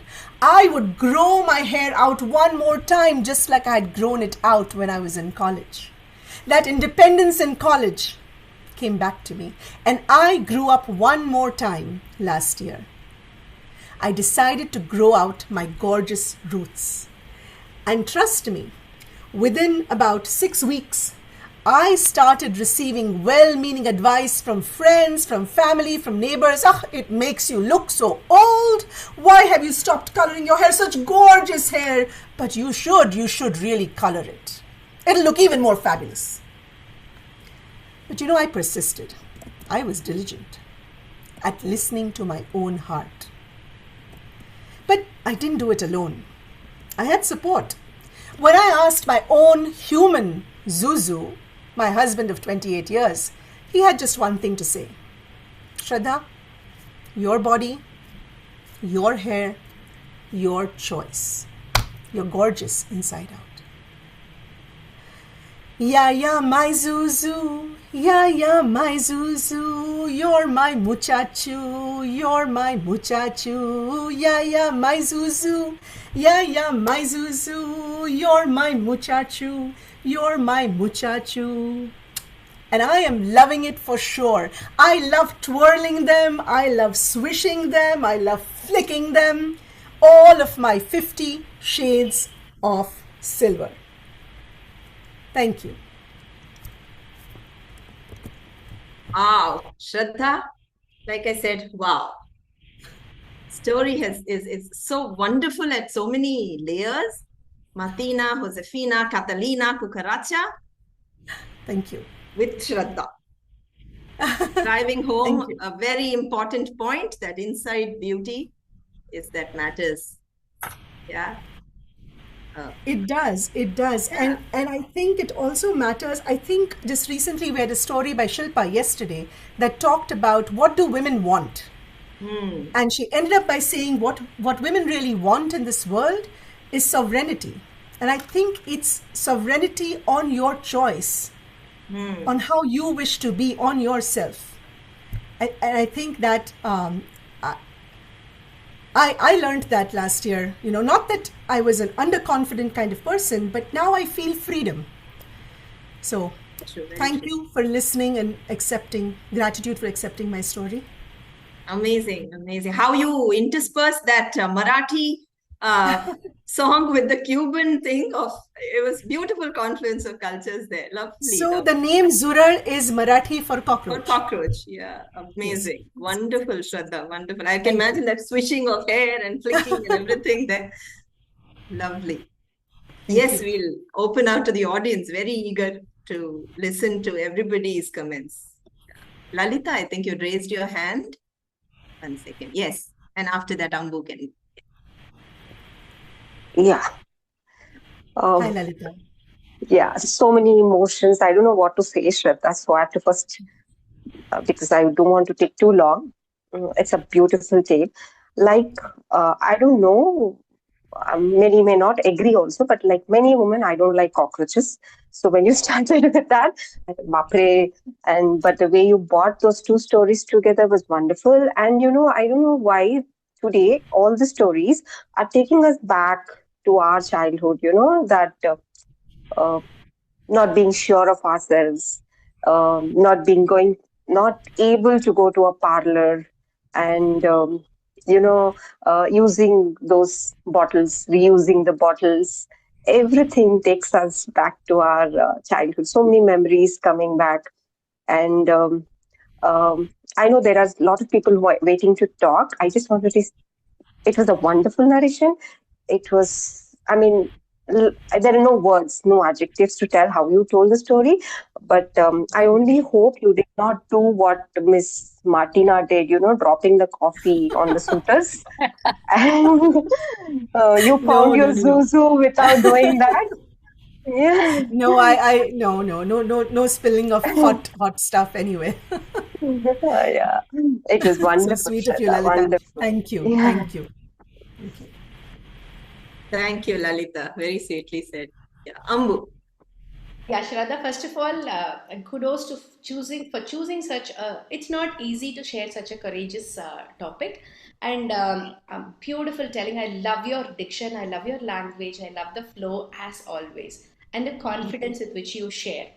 And it looks like it's a day of relatable. I mean, before after Banu's story, it was like I got reminded of something, and after your story, it's like, as all the storyteller friends know, I have never colored my hair. When you see in person, almost 75% of my hair is gray. And I have been also asked to, color my hair for many people, but there is a reason behind it, which I have shared in one of the previous CSF storytelling sessions, which I will be sharing it in future also in one of the feast events. But anyways, I could relate so easily. It is like, I'm so happy. It's like, how you kind of get that feeling. Yes, there's another person who feels the same way, and I really want to come and hug you tight and say, oh, thank you, Shraddha, for sharing this. Okay, and yes, very much, very much, very much. And the way you interpose the two tales, that was so beautiful, and the transition was so smooth. Loved your telling today. Is like no stories of all positivity. I'm just loving it today. Like how Lalita mentioned, I have so much of work to do there, and I've just did everything. I'm sitting here and listening to all the stories. Thank you, Shraddha. Beautiful it was. Thank you, Ambu. So sweet of you to say thank you. Thank you. Big hug. Thank you, Ambu. Thank you. Shaila? Yeah, Shraddha, to begin with. And you know what I will have to say about you. I've always been a great fan of yours, and thanks to you back coming here to Pune, that I've back to storytelling. And you know what? It might have been a popular tale that you picked, but the way you interspersed it with your own personal life, mm, I have no words. I really have Thank no you, words. Shaila. I've Thank you, always Shaila. I'm so enjoyed glad you could make listening it to to you. listen. Yeah, I said, no, whatever happens, I have to be here. I have to be, because it's been such a hectic day for me that I've not been able to listen to a lot of the telling, and I'm waiting for the recordings. But I said, no, today I have to. Shraddha and Veena. And I'm so glad I was here, because hearing the other tellers was an eye opener for me. It was amazing, each one so far. Lovely, Thank you. Shraddha. May you be blessed with many more tellings like this. Thank you. Thank Thank you, you. Shaila. Thank you. Thank you, Shaila. That were very, Very very kind. sweet, Thank you. rightfully said comments. Yeah. Okay. So if we may move on to the next teller, the next story and the next teller. Okay. So this next teller is like kind of special.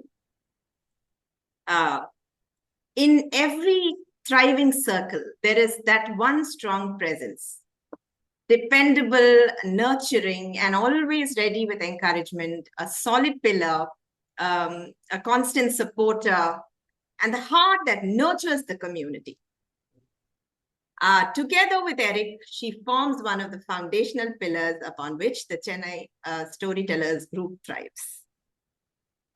She's also the founder of Storyworks, an organization that spreads the art of storytelling. She's the very, very cordial, very, very warm. I'm thrilled to see just Vasugi ma'am tell the story, because there's not much, everybody knows about her. So please tell us about yourself is an understatement. But still, if you want to, you can tell a few words or jump into the story. It's up to you, ma'am. Vasugi ma'am, over to you. Thank you so much, Divya, for that lovely intro. I am happy today to be among all of you storytellers to be sharing my story. I don't want to go anything else about, I think most of you know most things about me. I'm going to go directly into the story. It's a personal story. And here it goes. The goddess who came to bless. That is the name of my story. This was the 18th day of Adi. You all of us Tamilians know what it means. It is the day of Adi Perukku. On this day, the river Kaveri flows with her full power into the state of Tamil Nadu, bringing water from Karnataka for our harvest, for plentiful growth of crops. And we celebrate it as an auspicious day. And this was also the day on which my grandfather passed away. So my father always observed this day as a memorial day for my grandfather and ancestral worship. And this was also the time when my marriage was fixed. I was all of 21 years old, just finished my degree. I had a BA literature degree from Stella Maris. And as was the custom in those far-off days, my parents promptly went and found a groom, even before I got the rolled degree paper in my hand. They found a properly matched boy from doing production engineering from not Anna University. It was called Gindi College of Engineering in those days, from a suitable family, and everything was fixed. This story happens in 1983. And there I was standing next to my father, totally. The present me looks at the past me and wonders, what did she really know about the world outside? Because we were raised in a very well protected, several generations living together, extended family. And on this day, my father had fixed that we would have a puja, a prayer, as the first occasion of starting the wedding preparations. The wedding cards had all been printed. The sacred turmeric applied to the four corners and kept in a stash right in front of the deities. And Everyone in the extended family was invited. I had a whole horde of relatives, aunts, uncles, cousins, grandmas. You see, my father had 6 chitti, and that meant I had 6 grandmas. Oh, my own grandma had passed away. And we all formed a very extended, loving, close-knit family who would get together at the drop of a hat for any occasion. And this was, my father was the eldest son, and I was his eldest daughter. So this was one of the first marriages happening in the family, and everyone was just excited and looking forward to the wedding, and a lot of congratulatory messages were coming. On the day of the puja, my mom and my aunts, and they have been busy from the morning. They were cooking fragrant stuff from the kitchen. They were bringing out big platters of paniyarams and vadais. And everything was getting ready for the puja. And the custom was, after the puja, the first invitation card would be given to our family deity, Periyandavar Swami in Sivagasi. Usually my parents, right after the puja, they would leave for Sivagasi, and there they will very devotedly offer the wedding card to our family deity, say their prayers, and only then will the cards be distributed to family and friends. My mom was in a little tension, she's getting all this house. The whole house had been in an uproar from the morning. All the furniture in our huge hall had been moved to the sides. Big columns with our family initials embroidered at the top were rolled out and spread on the floors. All the rooms, the doors leading to all the rooms were opened so that family could have a more space to stand and participate in this function. From morning, my cousins, my aunts, uncles have all started coming and assembling at our house. And there was a lot of chatting and exchange of information and gossips, and it was a fun, happy gathering of family. It was also a little solemn occasion because they were seeking the blessings of my ancestors, my grandparents, on the marriage of the first daughter in the family. And everything, all the offerings were ready. The lamps had been lit. My father was standing there, dressed in his pristine white shirt and white veshti, khadi. I was dressed in a beautiful Kanjivaram sari, quietly standing next to him, because I knew, I was very conscious that this occasion, I was the center of this occasion.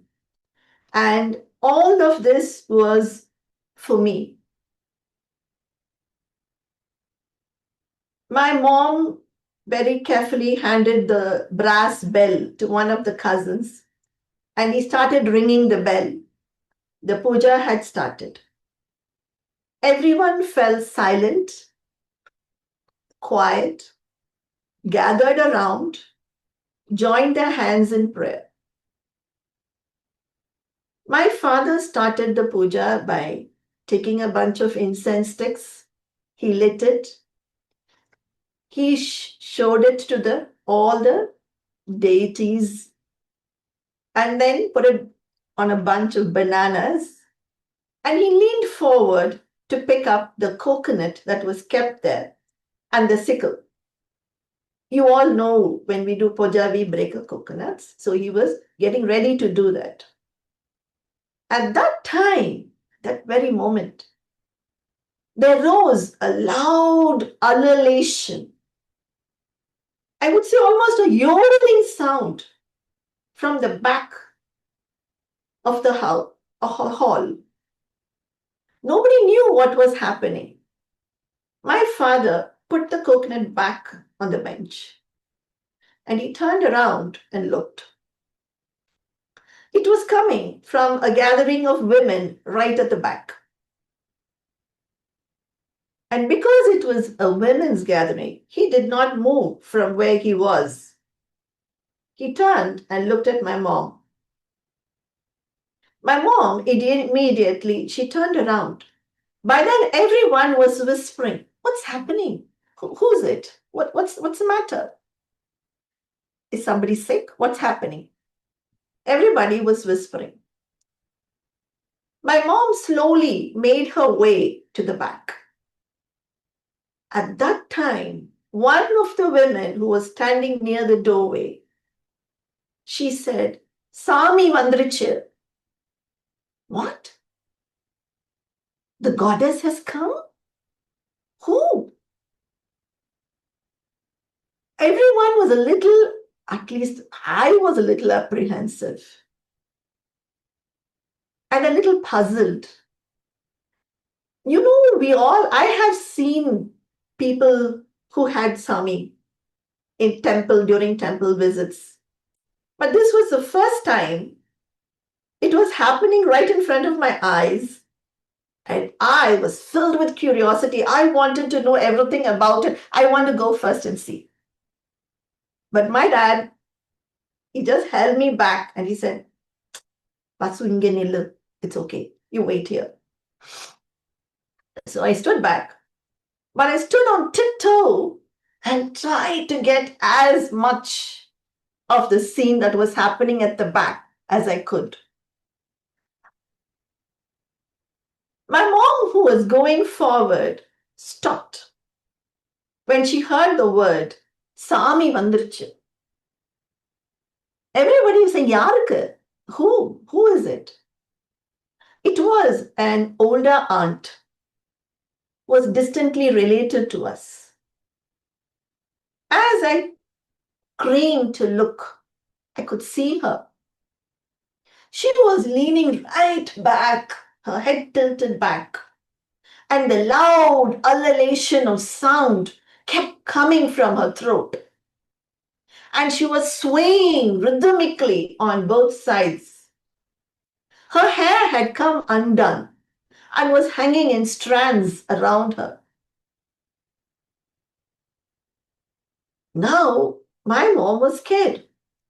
She stood next to one of my grandmas and said, "Atta, enakku romba bayama irukku. I am scared. I don't know what to tell. I don't know what to do." She was reassured by all the relatives. They said, "Illa, come forward. This is your house. And this is your daughter's wedding. So you have to talk to the goddess." My mom had never spoken to any goddesses before and she didn't know how to go about it. So she came and with shaking hands, I could hear the shiver shake in her voice. People said, "Chupu, Mikela." My mom's name is Subbulakshmi, so they call her Suppu. So they said, "Suppu, Kela, Sikro." They were urging her to ask because they was afraid the goddess might leave. So they asked her, "Ask quickly, ask." Amma was asking, "Enna kekano?" "Kela, yaramani in Kela. Who is she? We need to know who is the goddess." So my mom leaned forward and with a shaking voice, she said, "Amma, yaar vandirukkinga? Enakku theriyala sollunga," she asked. And the aunt who was leaning forward and shaking rhythmically, amazingly, she said, "Na Seelakar Amman vandirukken." Everyone thought, Silakarama, ayyo, nama Sami pa, nama Kuladevam. They said, we heard the words whispered around us. And then my mom leaned forward and then they asked her, Kili, enna venum Kili? Why has she come? What is the reason for her visit today? So my mom said, எதுக்கு வந்திருக்கீங்க நான் என்ன செய்யணும் என்ன வேணும் what do you want? And the goddess said, உன் மகா கல்யாணம் ரொம்ப நல்லா நடக்கும், அவன் நல்லா இருப்பா, நீ கோயிலுக்கு வா, பட்டெடுத்து இனிய வந்து சாமி கும்பிடுவா. She said. My mom prayed and she said, கட்டாயம் வரேன், பட்டெடுத்துட்டு நம்ம கோயிலுக்கு வரேன், வந்து நான் உங்களுக்கும் பத்திரிக்கை வைக்க வரேன், நான் வரேன், she said. By this time, the big plate with the holy ash and camphor was brought forward. And someone placed, the camphor was lit, and the goddess, the woman who was swaying on both sides, put her hand out. They placed the burning camphor on her hand. She opened her mouth and swallowed it. And almost at that same instant, she fell down unconscious. Sami mala eridichu. The goddess had gone back, they said. My mom heaved a sigh of relief and slowly turned back and came back, stood next to my dad and said, Ippo Sami kumdalam. And then we started the prayers and it continued. It was this incident filled me with curiosity. I wanted to know who was Silakaraman. Who was she? I asked everybody in the family, my mom, my dad, some relatives, senior people. None of them gave me any kind of a detailed answer or explanation other than saying she was our family deity. I was wondering, how did she look? Why did she come on that day? But I didn't get any answers. 10 years passed by. My father passed away. My brother married. And my first nephew was born. As was the custom, the babies were to be they waited for 2 years till both the children were born, my eldest nephew and the younger one. And it was decided that the 2 children should be taken to our family deity, not our family, because now I was married into a different house. My family deity became theirs. So this was my brother's family deity now. My family, to take into my brother's family deity, where the hair will be tonsured and dedicated to the god, to our god, to Periyandavar Swami. The day was fixed. We all traveled to Sivagasi, and that day we all wore the new clothes. The ceremony was over, and we went up with offerings to Periyandavar and prayed. The incident of the goddess had almost disappeared from my memory.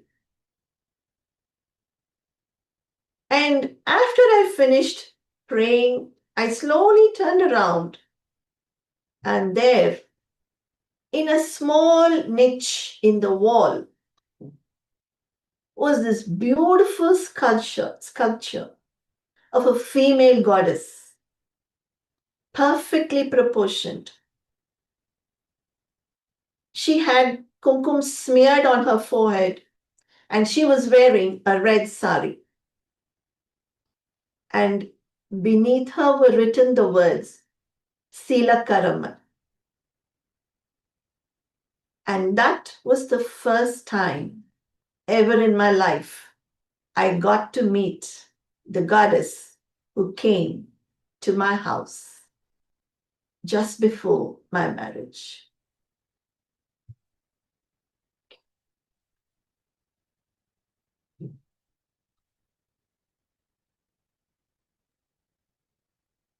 Ma'am, wow.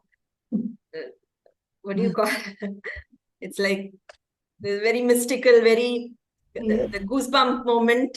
Yeah. Chills. Yeah, spine chilling. They say, I don't know. 1 minute I'm not able to. Yeah.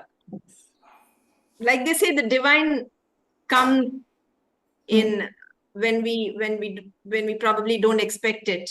Yes. Whenever it chooses to, and whatever time it chooses to, is when the blessings are bestowed. I think that was a beautiful moment that you were able to witness. And sometimes we might think that there are so many thoughts and we have to ask this, we have to ask that before and after, but during that moment it kind of completely freezes out and you are spellbound and overwhelmed. So wonderfully narrated, ma'am. It's beautiful that you had, and you brought the Kalyana Veedu. Kalyana Veedu means a marriage house in Tamil. So Kalyana Veedu right in front of our eyes. See all the puja and the ritual and everything happening around. Could visualize the entire thing. Thank you so much, ma'am, for narrating to us this incident in your life. Thank you so much. I'm sure everybody has a lot to say, and we will open it out now. Usha, yes. Vasugi, thank you. This is the first time I'm listening to you. Our paths have crossed, but probably I think it was meant to, because I totally relate to you. For me, the goddess is supreme, whatever name you call her, Ambal, Devi, Kuan Yin, or whatever you want to call her. And I believe in it that if you have the eyes to see, the ears to listen, you can see God. And I just want to share this because this again triggered a memory. It was in the around 2005-6. See, in my household, we would do the Bhagavatam every year. My father was alive then. And that particular year, we decided to do the Navaham. That is the reading of the Ramayana. So it took 10 days. And believe you me, on the 6th day or the 9th day, I don't know, the Pandit who had come from Chennai had gone to Siddhivinayak temple. And it was afternoon, I was clearing up and I was, 30, 40 people would come for lunch. And, after all that clearing, evening would be the storytelling. So somebody knocked on the door, rang the bell, and I opened it and I couldn't believe my eyes. There were two young boys, Ramar and Lakshmanar, dressed in that Kavi Vastram and saying Bhavati Bhikshan Dehi. I called my dad and I said, Appa, Parungo, couldn't believe it. And they had come home. So I believe Ramare Pratyakshama anga vandirundarnu. I totally believe it. And maybe today I continue telling Ramayana because of that blessing. And another thing is, I have seen the goddess Ambal do a Tandav Nrityam right outside my kovil in the house. This was the year my daughter got married in 2016. And I don't know, I'm still trying to figure out what was the message in that. I don't know. But thank you for this. Thank you. You really made my day, Vasugi. Thank you. Namaskaram. How beautifully said. You're blessed, Usha. Yes. Yeah. Lalita? Thank you, Vasugi ma'am. Again, going back to childhood memories, in Telangana, there is this festival called Bonalu. Okay, where it is a local deities festival where they get this goddess on the head to all the houses, and then there are men who are dressed. I mean, it's like a very local festival. But here, there are women, like you said, the goddess comes into them. And as a child, it's very scary. You know, when you grow up now, like you said, when we grow up, we don't know what to talk. Like Divya said, at that moment we won't even know what to ask. And it's, as a child, first it's scary, and when you grow up also, it's, I don't know, she's the goddess or the god we pray every day, but when we see that happening right in front of us, we are dumbfounded. We don't know what to ask. And also, maybe it's faith, it's belief, I don't know. But as we age and when we listen to stories like how Usha ma'am just now said, yeah, if we want, the goddess is around. And yes, there are many instances when we can see the god or the goddess in varied forms. And thank you for such a lovely telling. And brought back memories. And yeah, that Veedu, Pelli Veedu. Pelli is Telugu for marriage. So it is very beautifully told, ma'am. Thank you. Thank you, Lalita. Ambu? Sorry, I'll be quick. I know we are getting late, but every story is like I can't stop speaking. So myself, Yeah, No, no, it's okay. It's okay. so myself and Banu, we have had the privilege of traveling with Vasugi ma'am to different outstation cities, and all our night travels will be filled with listening to stories from her life. And I mean, she's very much capable of publishing one book of only personal stories, and that will be a super hit. The way she narrates and the way she has shared, and every story used to carry some life lessons also for both of us. We have learned so much from our personal stories, but we have to say this story is new to us. We have never heard this story so far. So thank you, ma'am. Thank you so much. Yes, to add to Ambu's, we were so fortunate to listen to her stories. Post-wedding only we have heard all these days, but this is pre-wedding story is a new one for us. Thank you, Vasagi ma'am.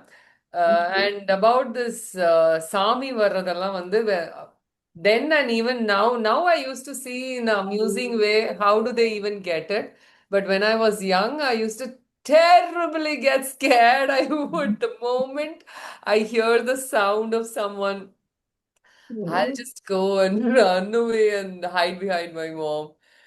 Yeah, so that's what I was reminded of when you said. But you were a curious Kalyana Ponnu. You want to see and know who that is and what has come. What was happening? I like that. Thank you, ma'am. Thank you. And that bit of your mom, that was very beautiful. We could picture Yes. auntie probably standing there saying, "Enna kekano?" Okay, who is she? What to say? What? And she's asking somebody, and then she's, because they're not able to bring words out of the mouth.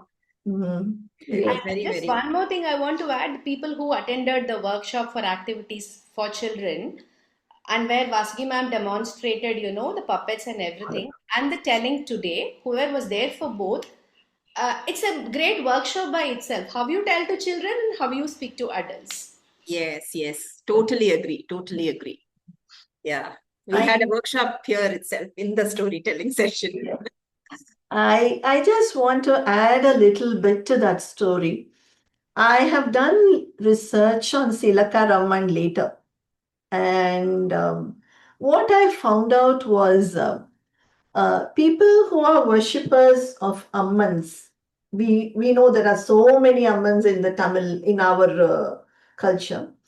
And Silaka Ramman is a particular kind of deity, goddess, who are family.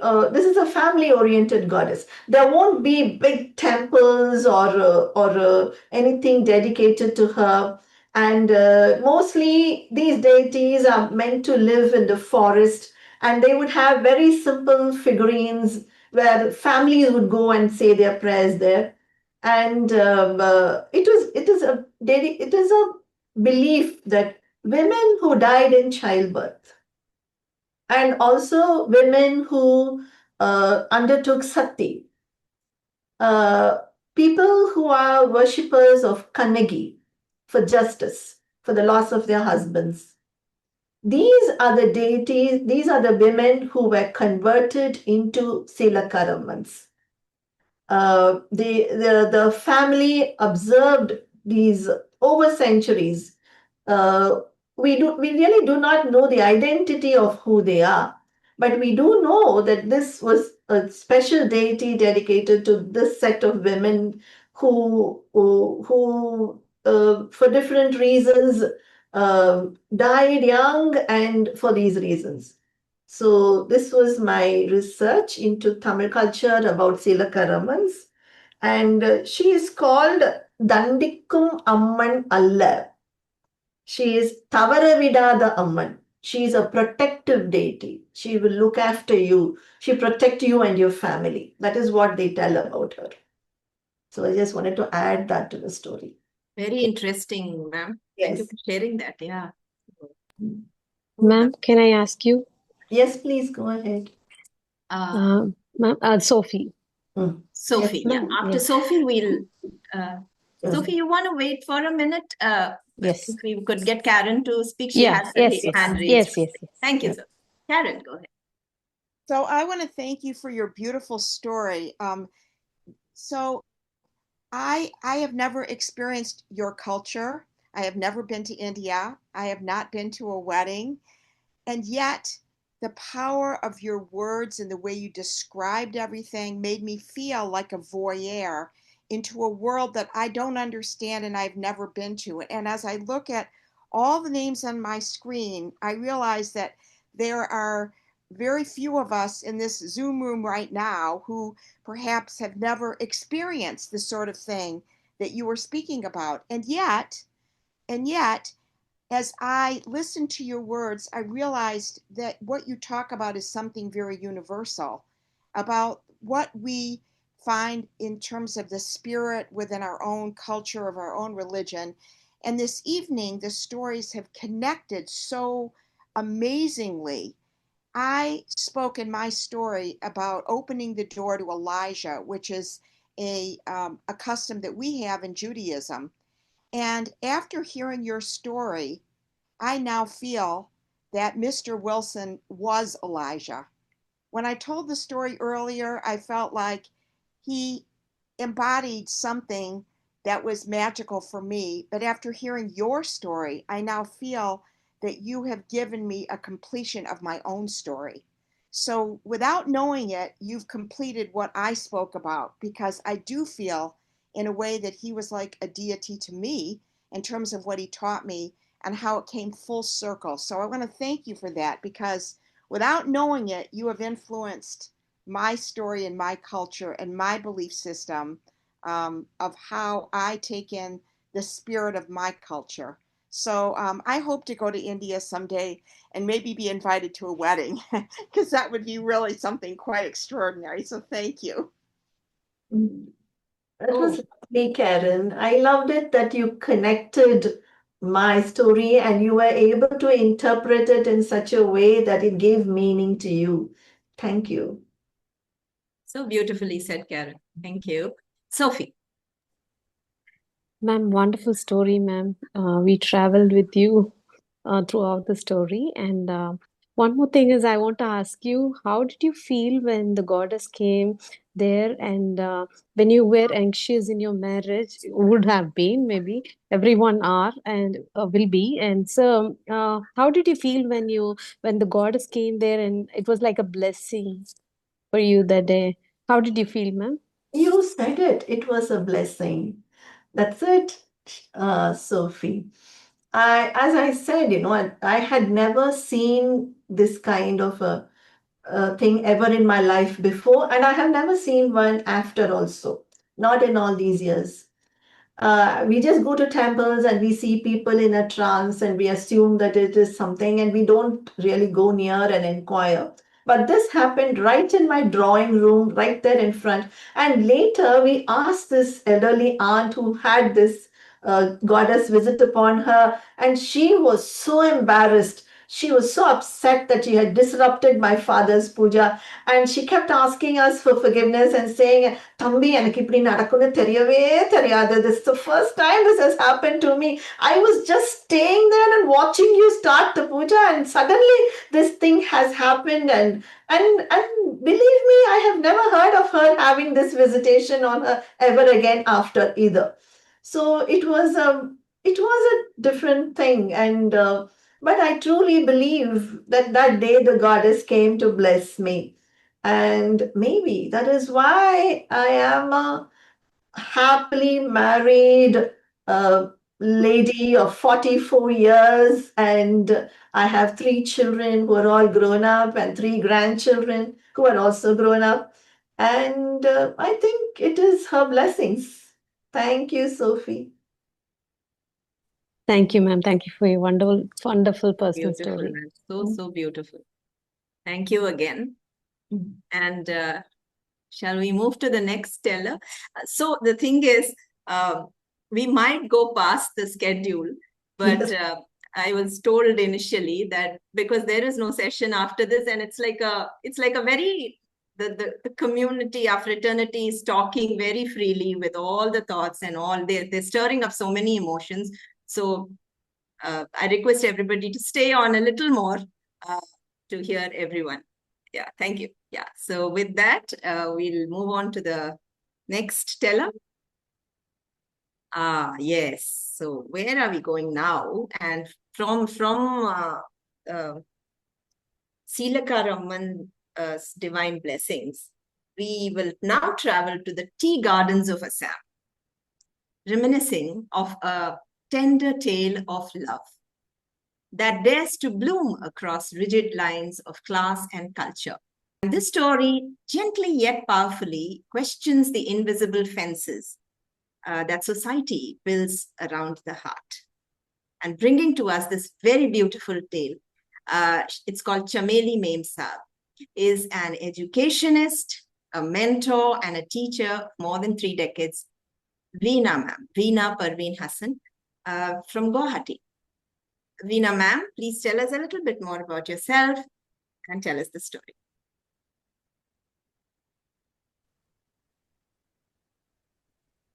Thank you so much. Divya, am I audible? Yeah. Yes. Yeah. Thank you so much for that introduction.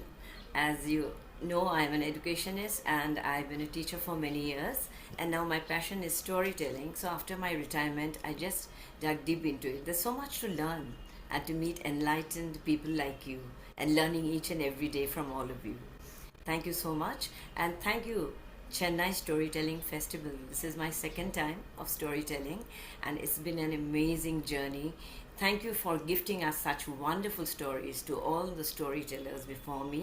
I enjoyed listening to each and every one of you.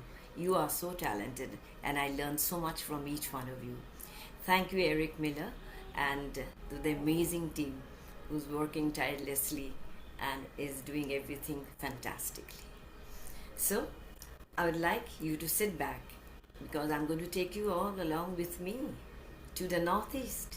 So are you ready to travel with me to the northeast of India, Assam, where I live? Today I take you 50 years back to a story which has stayed to me for so many years.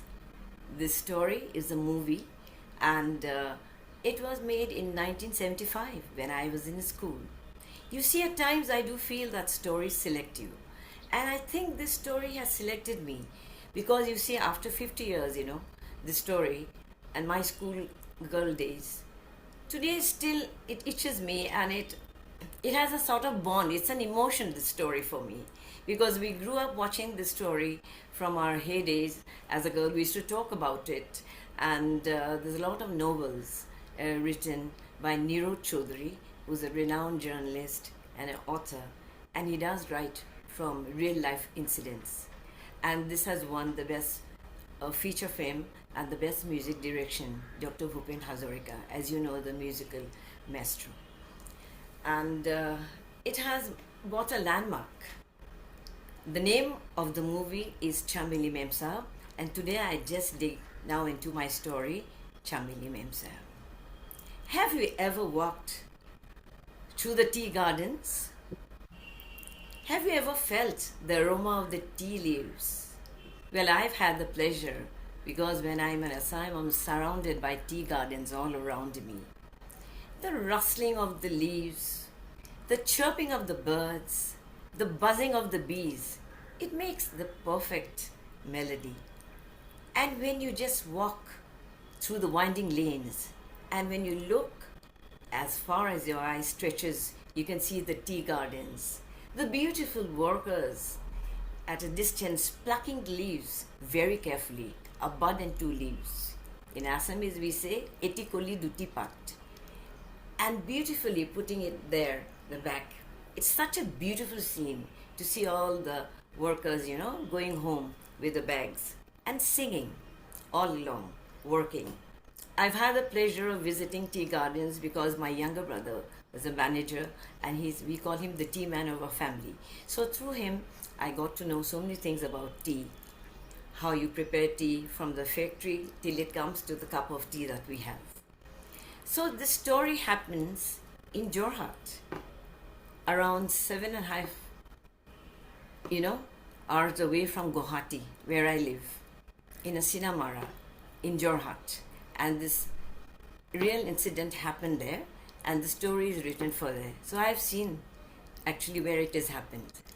So I introduce you to the character of my story. A bubbly, chirpy, beautiful young girl at times keeps her hair open or at times ties it in beautiful braids with floral flowers. She's tomboyish.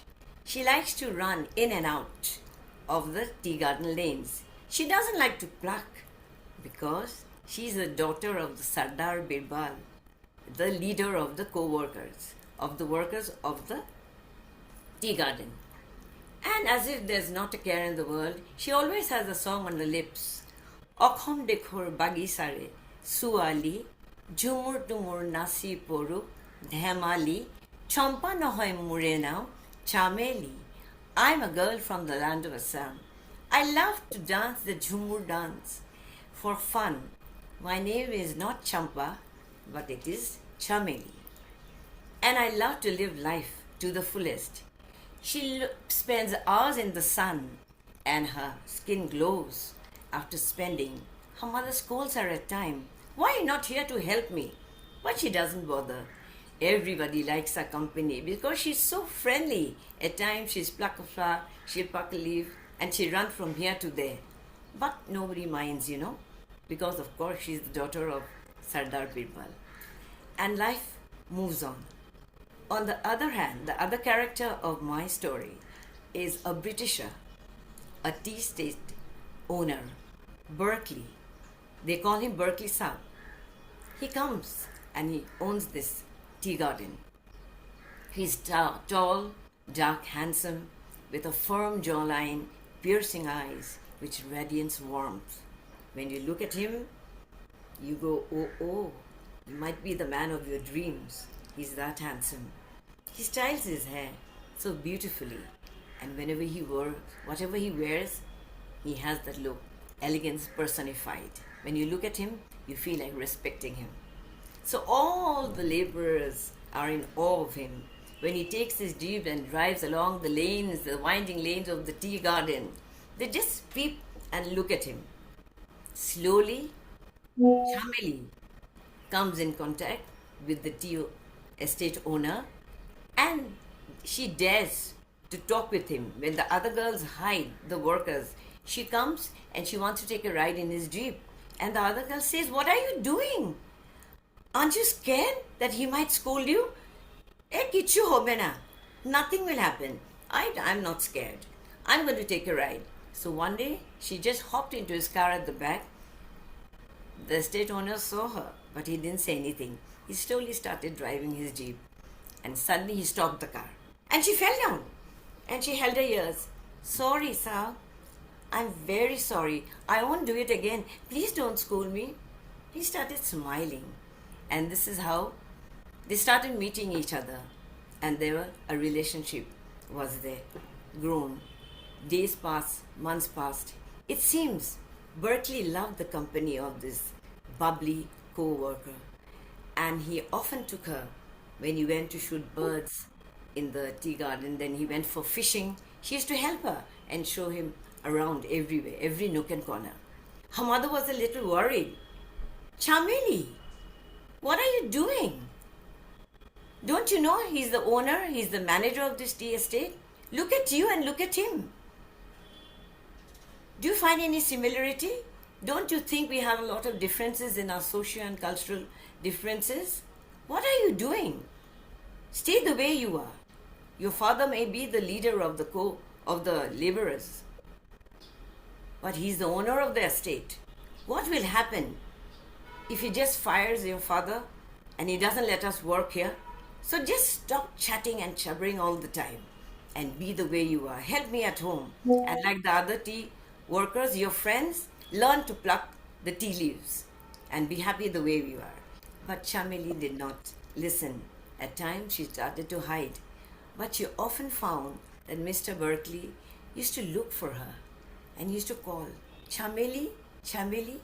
It seems her nature, the warm, bubbly girl with a very kind heart, he found her to be very helpful. He slowly loved her, and their love blossomed, a thing which should not have happened. Will his dream be possible? Will they be able to be together in this society? Will the people accept their relationship? Her mother was totally devastated, but she couldn't keep her daughter. She just didn't want to stay back, and every day she used to go and meet him. And both of them, this is how they were head over heels in love, and they couldn't stay without meeting each other. When Berkeley's friends came to know about, they told, what are you doing, Berkeley? Have you seen? Don't you think she'll be out of place? It is not only the difference between the social and cultural background. She's illiterate.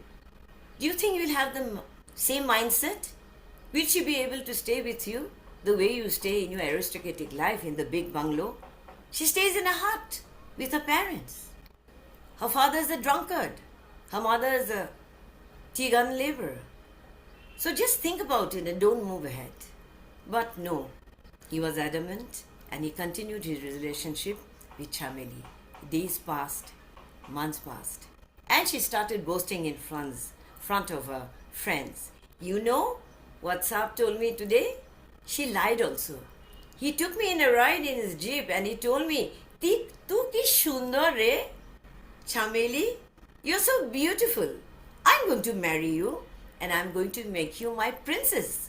And you'll be not Chameli, but Chameli Mem Sahab, and living in my bungalow with me. And all the girls were like, huh? Did he say like that? Of course he said, and she just walked away. She liked to boast and tell lies about it. But actually, Berkeley loved her and she loved. It so happened that one day, Berkeley walks up to the hut. The mothers literally fell down. The owner is coming. Berkeley is coming to our hut. Babu ki lage? What do you want? What do you want, Saab? I want to meet your husband. Husband, as usual, was busy drinking. He was never in his senses. And he used to have all around in the evening with his friends. We're drinking away into glory. He didn't know what was happening. He didn't care.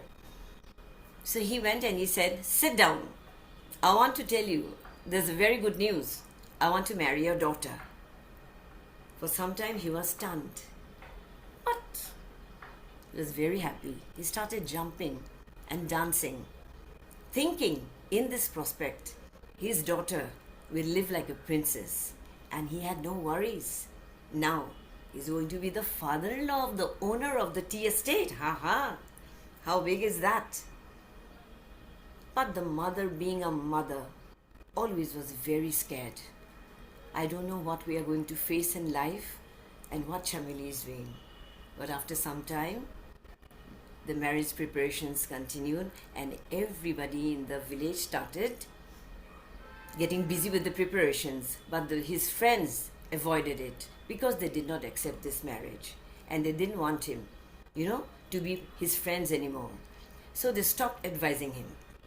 And everybody started merrymaking and preparing for the wedding. During the weddings of the tea laborers, they dance a very lively rhythmic song, the Jhumur dance, which is very, very rhythmic, and everybody likes to dance in a group.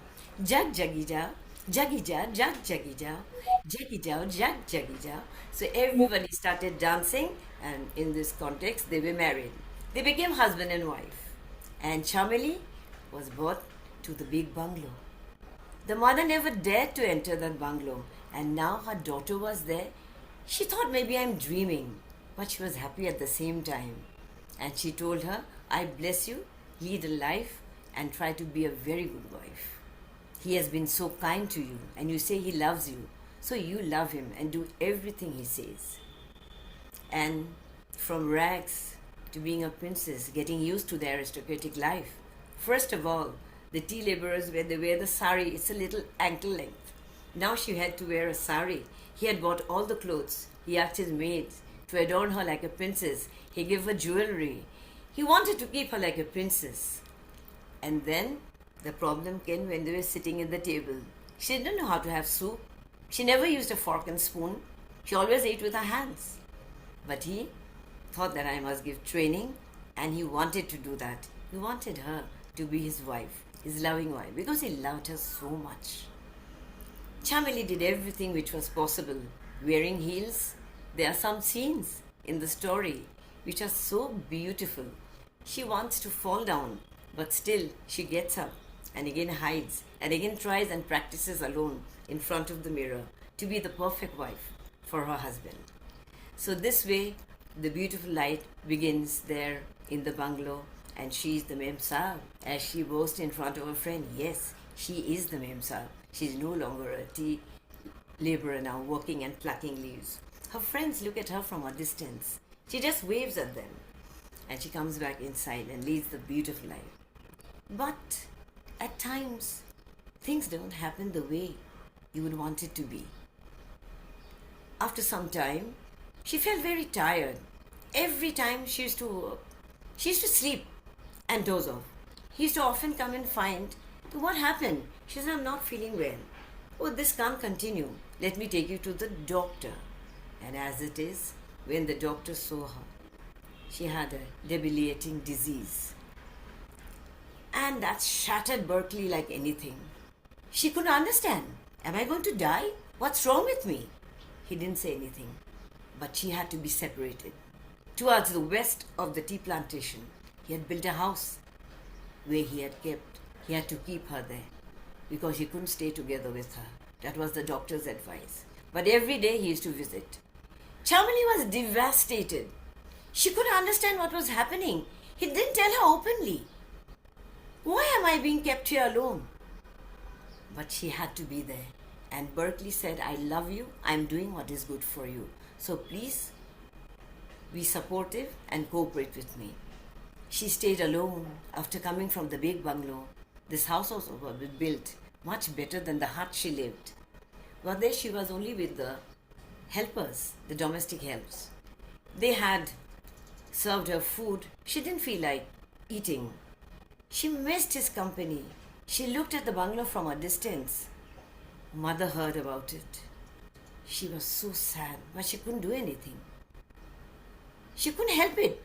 She had to be the way things were, and she had to adjust to that, thinking that yes, Berkeley Saab was looking after her daughter, and she had no doubt about it, that one day Chameli will come back, hale and hearty, once again, to be her little chirpy and bubbly Chameli. Now for Chameli, day by day she became weaker and weaker. She didn't feel like eating. She slept, looked at the ceiling and spent hours and hours. She refused to eat. She didn't want to eat at all. But in the middle of so much distress and misery, at times there is something which happens. She found that she was pregnant. When she found she was pregnant, she totally forgot about what was happening to her. Berkeley Saab, I'm going to be the mother of your child. You're going to be the father. I'm the most happiest person on earth. She totally forgot. Berkeley was so happy that day they celebrated. He forgot everything. He came and he sat near her. He spent time with her. He wanted to stay for the night, but he remembered the doctor's advice and he went back with a heavy heart, leaving his beautiful, loving Chameli alone. But Chameli thought, I have a part of Berkeley in me now. I at least have company. I don't have him, but something is growing inside me. My love is growing. Days passed, and it so happened one day she gave birth to a beautiful, bubbly baby girl. Berkeley was so happy to be the father, but as soon as the child was born, the child was taken away. It was not allowed. She couldn't believe that after holding the baby, she couldn't even hold it to her once as a mother. The child she had kept for 9 months. And now this child was also being taken away. She couldn't control it anymore. This can't be happening to me. How can I stay without my child? Berkeley made her understand. This is for the best. Give some time. You will be a very good mother, I know. And he took away the child. A nanny was kept in the bungalow. There was no worry. The child was being taken care of. Every day Chameli looks at the other co-workers playing with the babies far away in the field. She remembered her mother. When she was a child, the way she used to run, her mother used to run. But she didn't get this happiness. She couldn't have anything in her life. She couldn't have a husband by her side. She married this man for the happiness in her life. But nothing was happening now. Even her child was taken. One day, after controlling herself, she just covered with her sari and she went across and entered the big bungalow. She quietly went up the room where the baby was. She saw the nanny was not there. She dared to go inside. After all, she was a mother. She could hold her own child. She just held the baby in her arms. As soon as she held, Berkeley came in. Chameli, what are you doing? Don't you know that you're harming your child? What did I tell you? She kept it. She was so scared.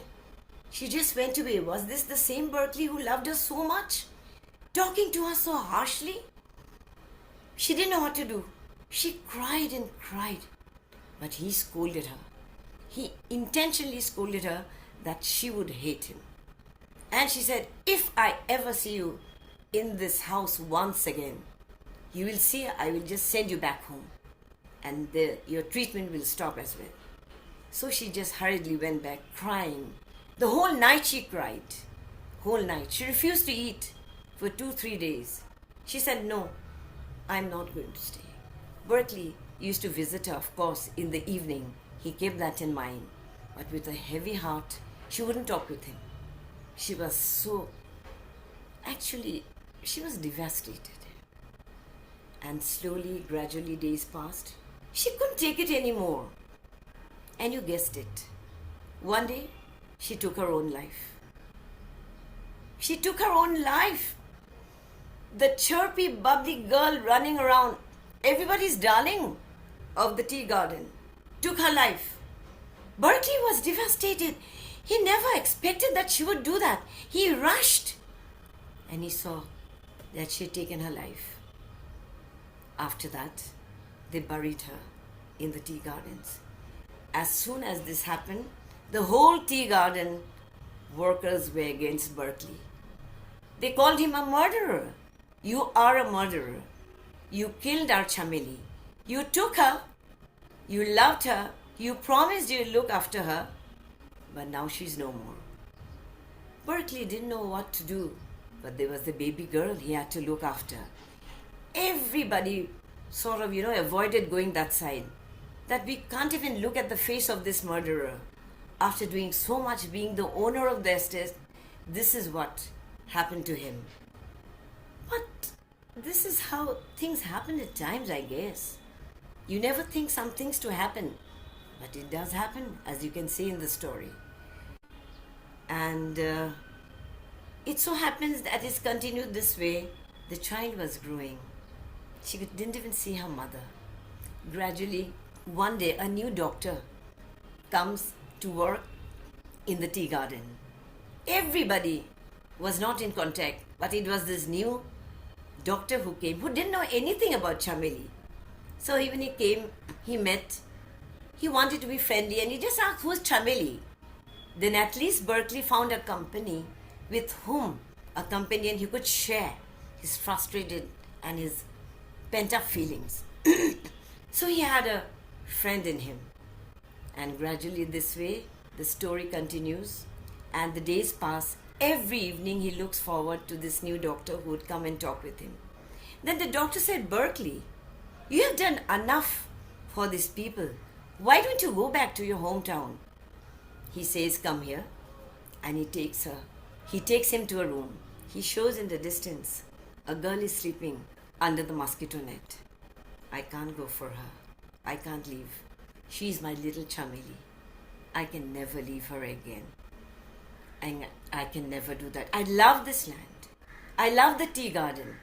It's all right, people don't accept me, but one day I'm sure they will." Slowly the girl grows. They go to the burial ground. And in the meantime, Chameli's mother couldn't take it. She became insane. She used to run in and out of the gardens shouting, "Chameli, Chameli, Chameli, where are you?" And she became totally insane. She just couldn't do anything. She couldn't control herself. And her husband, as it is, was a drunkard. It never made any difference to him. They never could speak as husband and wife what was happening to them because she already became insane.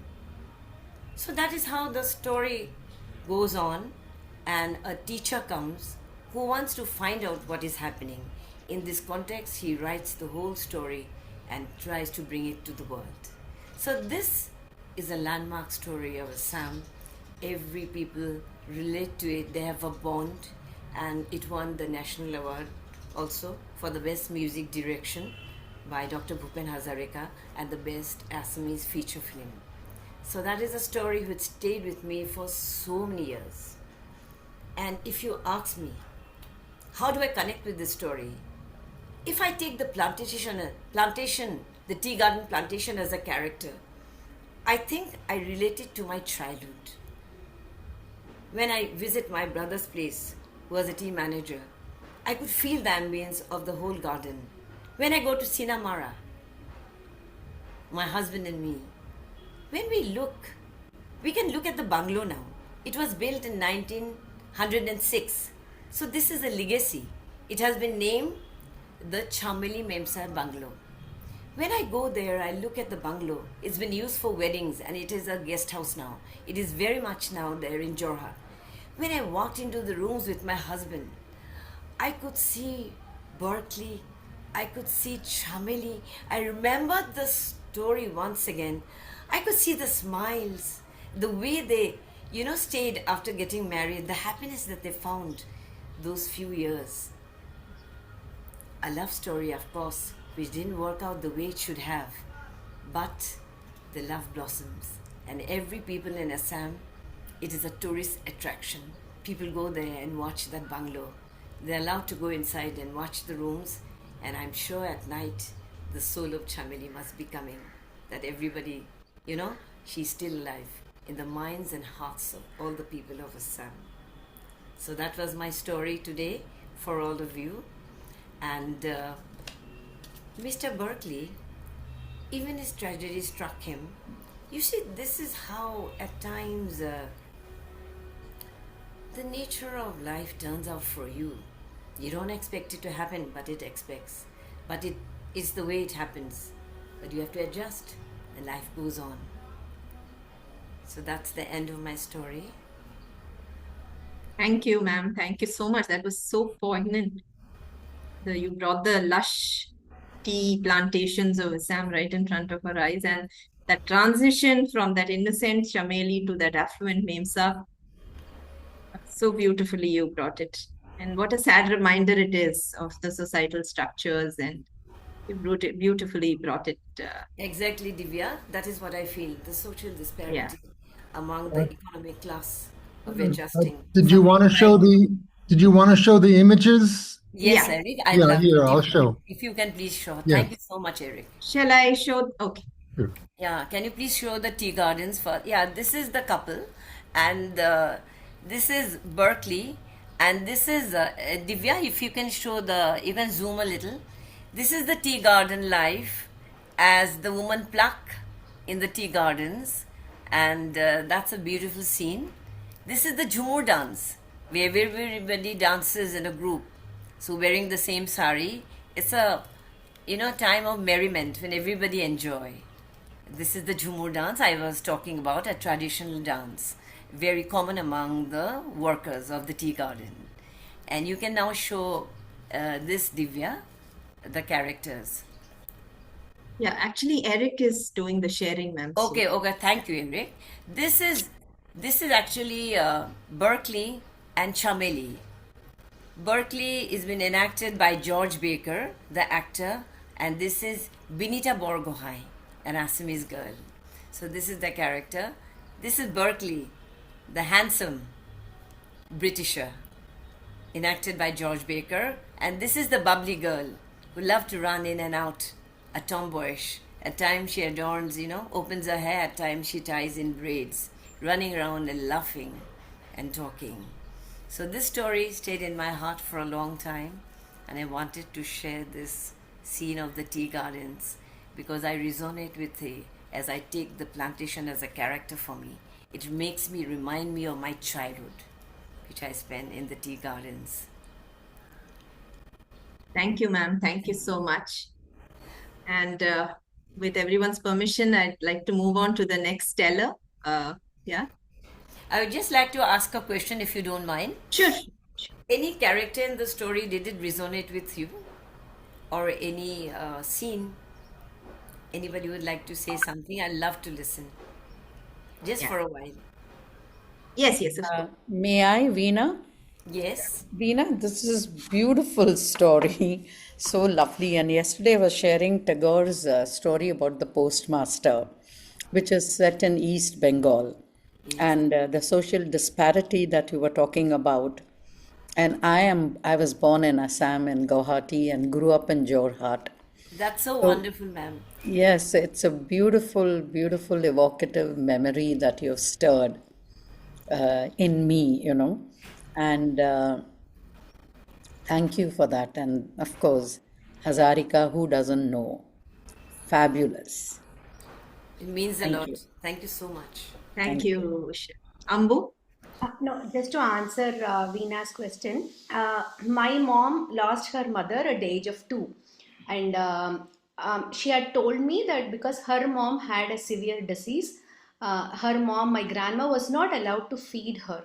So when she took the baby, my mother was actually taken away from her because she's not supposed to feed because she will get the disease also. So when you were telling that part, no, it immediately I just got reminded of that. So when you asked like which part of it resonated, and that was like I immediately got reminded how it would feel, uh, to take away the baby from you when, especially when you're feeding it. Thank you, Ambuja. Thank you so much. Very Mom has tough, been a no? lot. It will be at that time. Yeah, I can imagine. Anyone else? Okay, so moving on without further ado. Okay, so when you, one second. Yeah.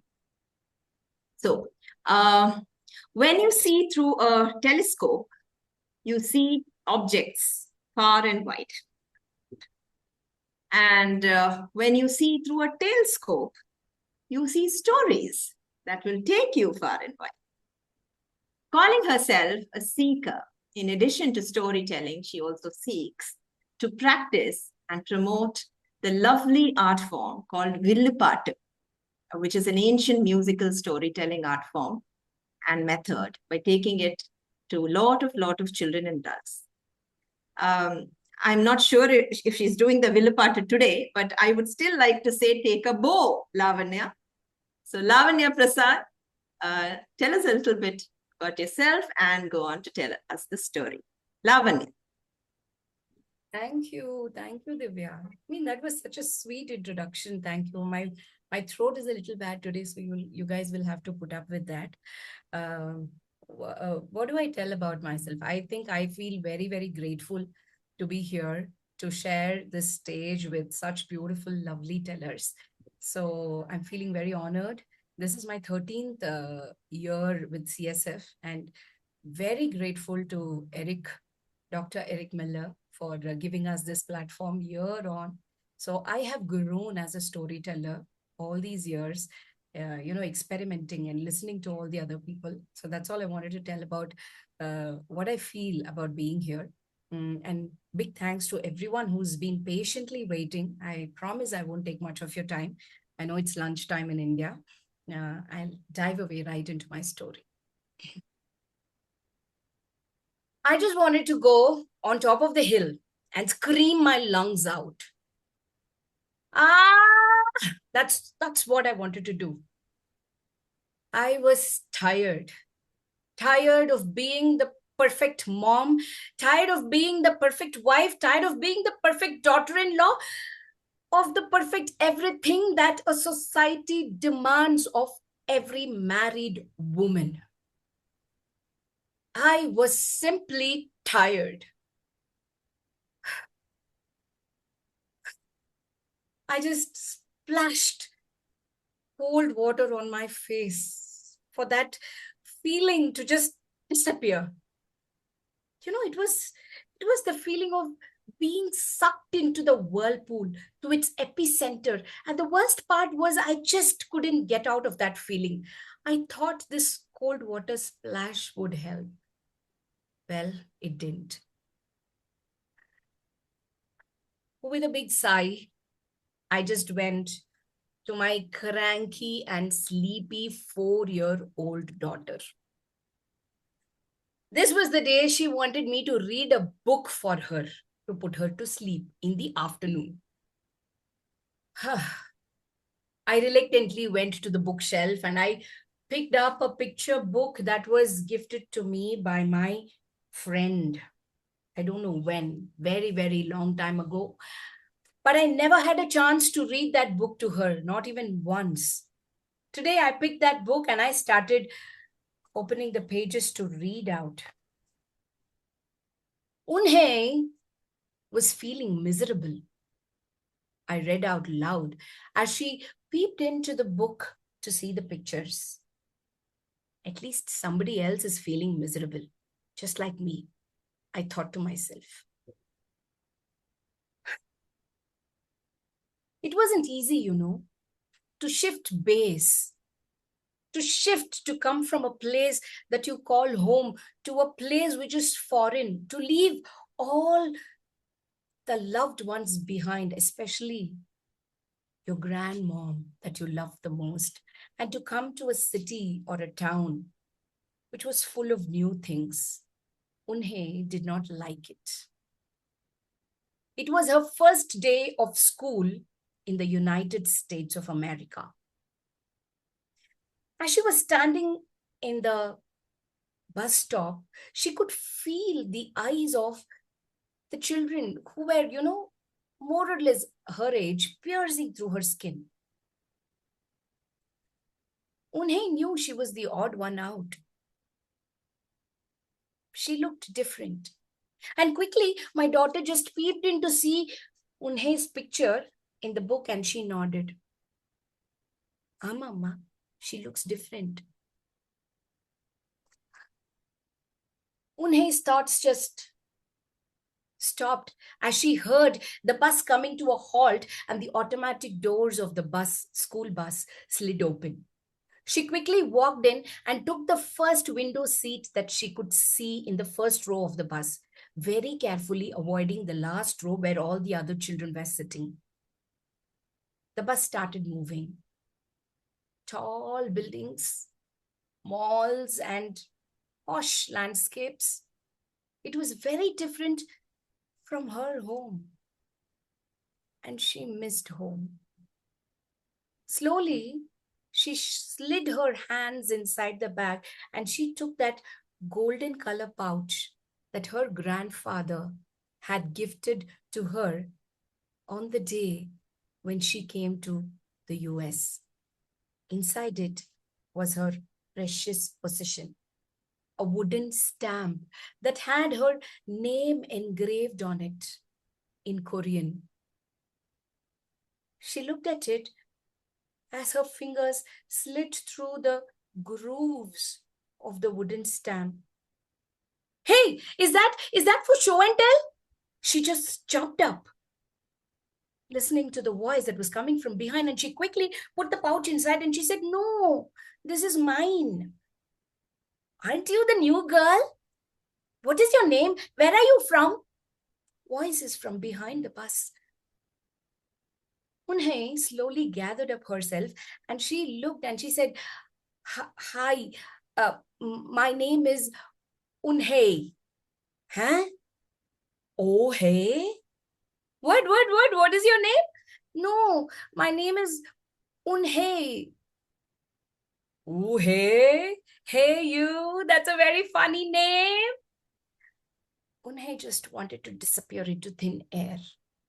She was just waiting for that bus to come to a halt so that she could just run into her classroom, and that's exactly what she did.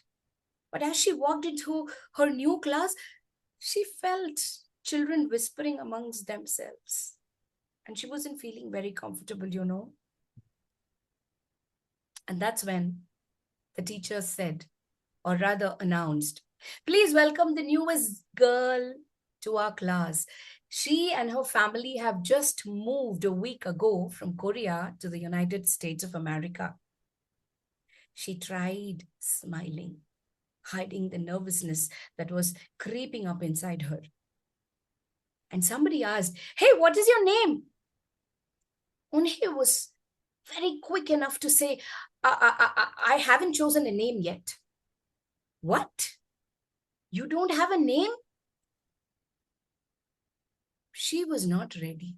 She was not ready to experience that laughter and the embarrassment that followed, that happened in the bus just now as she told out her name to the children. And so she decided to say that she did not have a name. There was an eerie silence in the class for some time.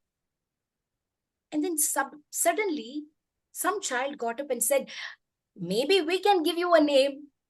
You know what? Today is a Wednesday. Maybe we can call you Wednesday. Or you can be June. Why not Daisy?" Soon, suggestions started pouring in. And before Unhei could realize what was happening, she saw a big, huge glass jar full of paper chits inside. So many names to choose from. They simply said, "Tell us tomorrow. Pick a name that you really like the most." And that's when the doorbell rang.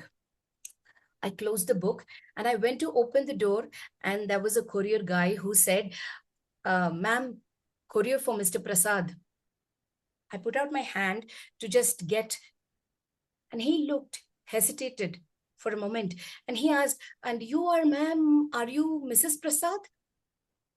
I opened my mouth to say something else, but I stopped. I nodded, I smiled, and I took it from him. Just then I was back. I saw my older one running to me. Amma, Adya's mom is on the call, Amma. Please, Amma, talk to her. No, Amma, please, Amma." And then on the other side of the phone, I heard her tell me, "Niranjana, Amma, don't forget to send your daughter tomorrow to the birthday party, okay? We are having a small party at home, and Adya would be really happy if you send Niranjana to the birthday party. Okay, Niranjana, Amma?" In just a minute, from Mrs. Prasad, I became Niranjana's Amma. I moved as my younger one started tugging my salwar, impatient. And I sat down to read. "How was your first day of school, Unhei?" Unhei's mother asked her as she came back from school that day. "Don't call me that name, Amma. I don't like it." I don't like my name, said Unhe, and she went and shut herself inside a room. Unhe's mother did not pester her. Instead, she just left it like that. And after a little while, she said, let's go for a walk. And she took her to Kim's supermarket, the Korean superstore by their house's lane. And she got Unhe her favorite kimchi. Unhe was reminded of her grandmother, and she felt a little better. That night, Unhe could not sleep. She had to pick a name tomorrow. And so she stood in front of the bathroom mirror and she said, or rather I should say she practiced, "Hi, I'm Wednesday. Hello, my name is June. Hi, I'm Daisy." But nothing seemed right.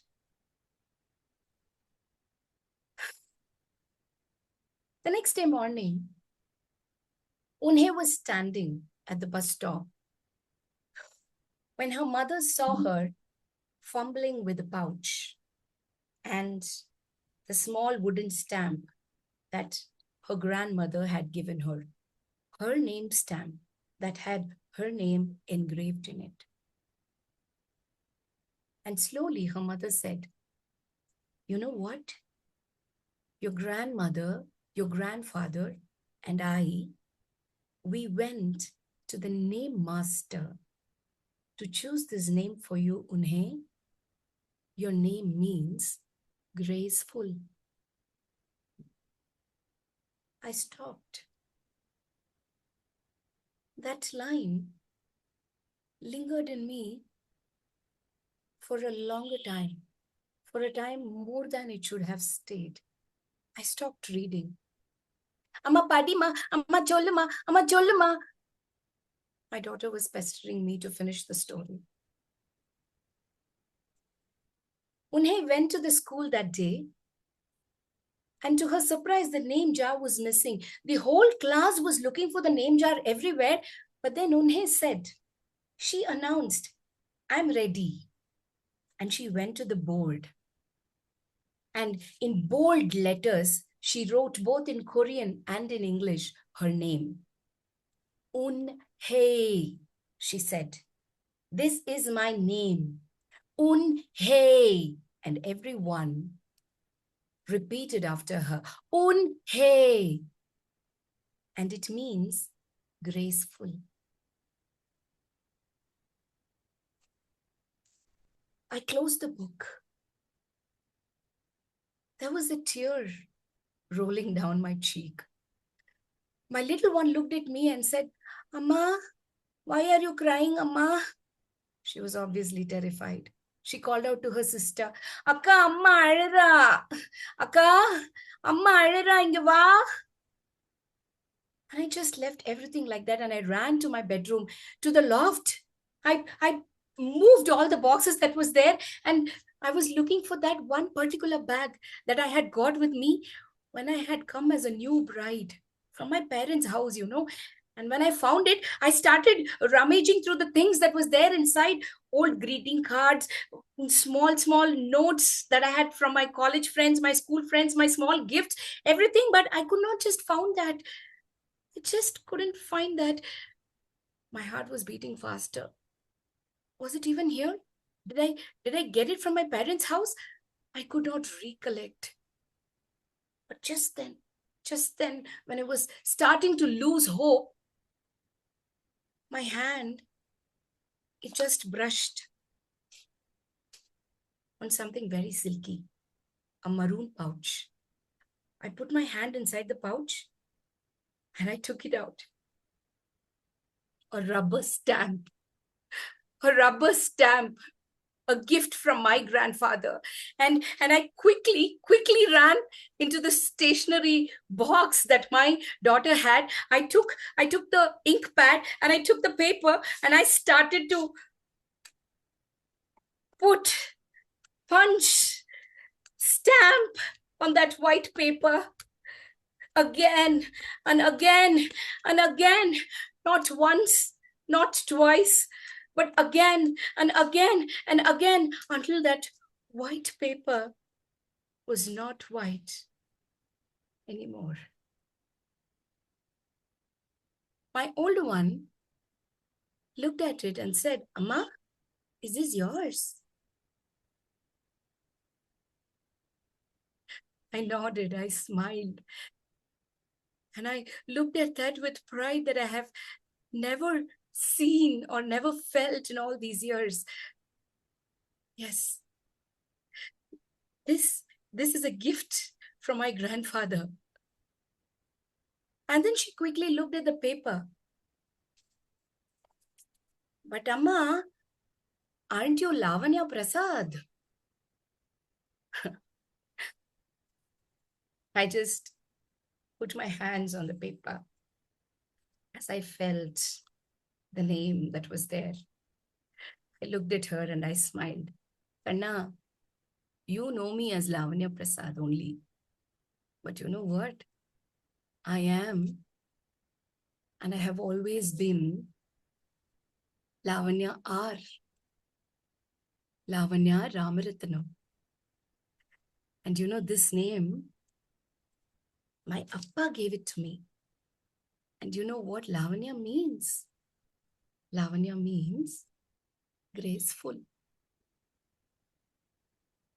Thank you." Oh, graceful, Lavanya, graceful. What to say? Absolutely. So beautifully narrated, that seeking of identity. So many times we're known by the kid's name, so and so's daughter, so and so's wife, and all that, and how we seek for that identity, our own selves. Very beautifully narrated. Thank you. What is yours, but others use it more than you. But still, we have to, that identity is necessary. Yes. So beautifully presented, Lavanya. I would just like to ask you, which is the original story from which you braided this? Thank you, Divya, for that. So the story that I told, or I braided with my personal tale, the story is called The Name Jar. That's the picture book. It is written by Jung Suk Choi. And this story came to me as a gift from a very dear friend. You know, when we were looking at doing workshops together, so we were exchanging what stories we could share in the workshop. And I think that was the time, you know, I actually felt like what I said, you know, I just wanted to go on top of the hill and scream out loud. I was tired of everything. And this story came out as something so beautiful. And this exactly what happened. So the moment I heard the story from her, I came out and I was looking for it. And when I found this, it was, this was something which gave me back my identity, I should say. So I thought I will share that slice of my life with you all today. I hope you enjoyed. Thank you, Lavanya. Thank you so much. I think, we'll open it out. Lalita, go ahead. I'm the first one. I can't stop myself. Lavanya, as always, brilliant. Are you able to hear me? Yes. Yeah.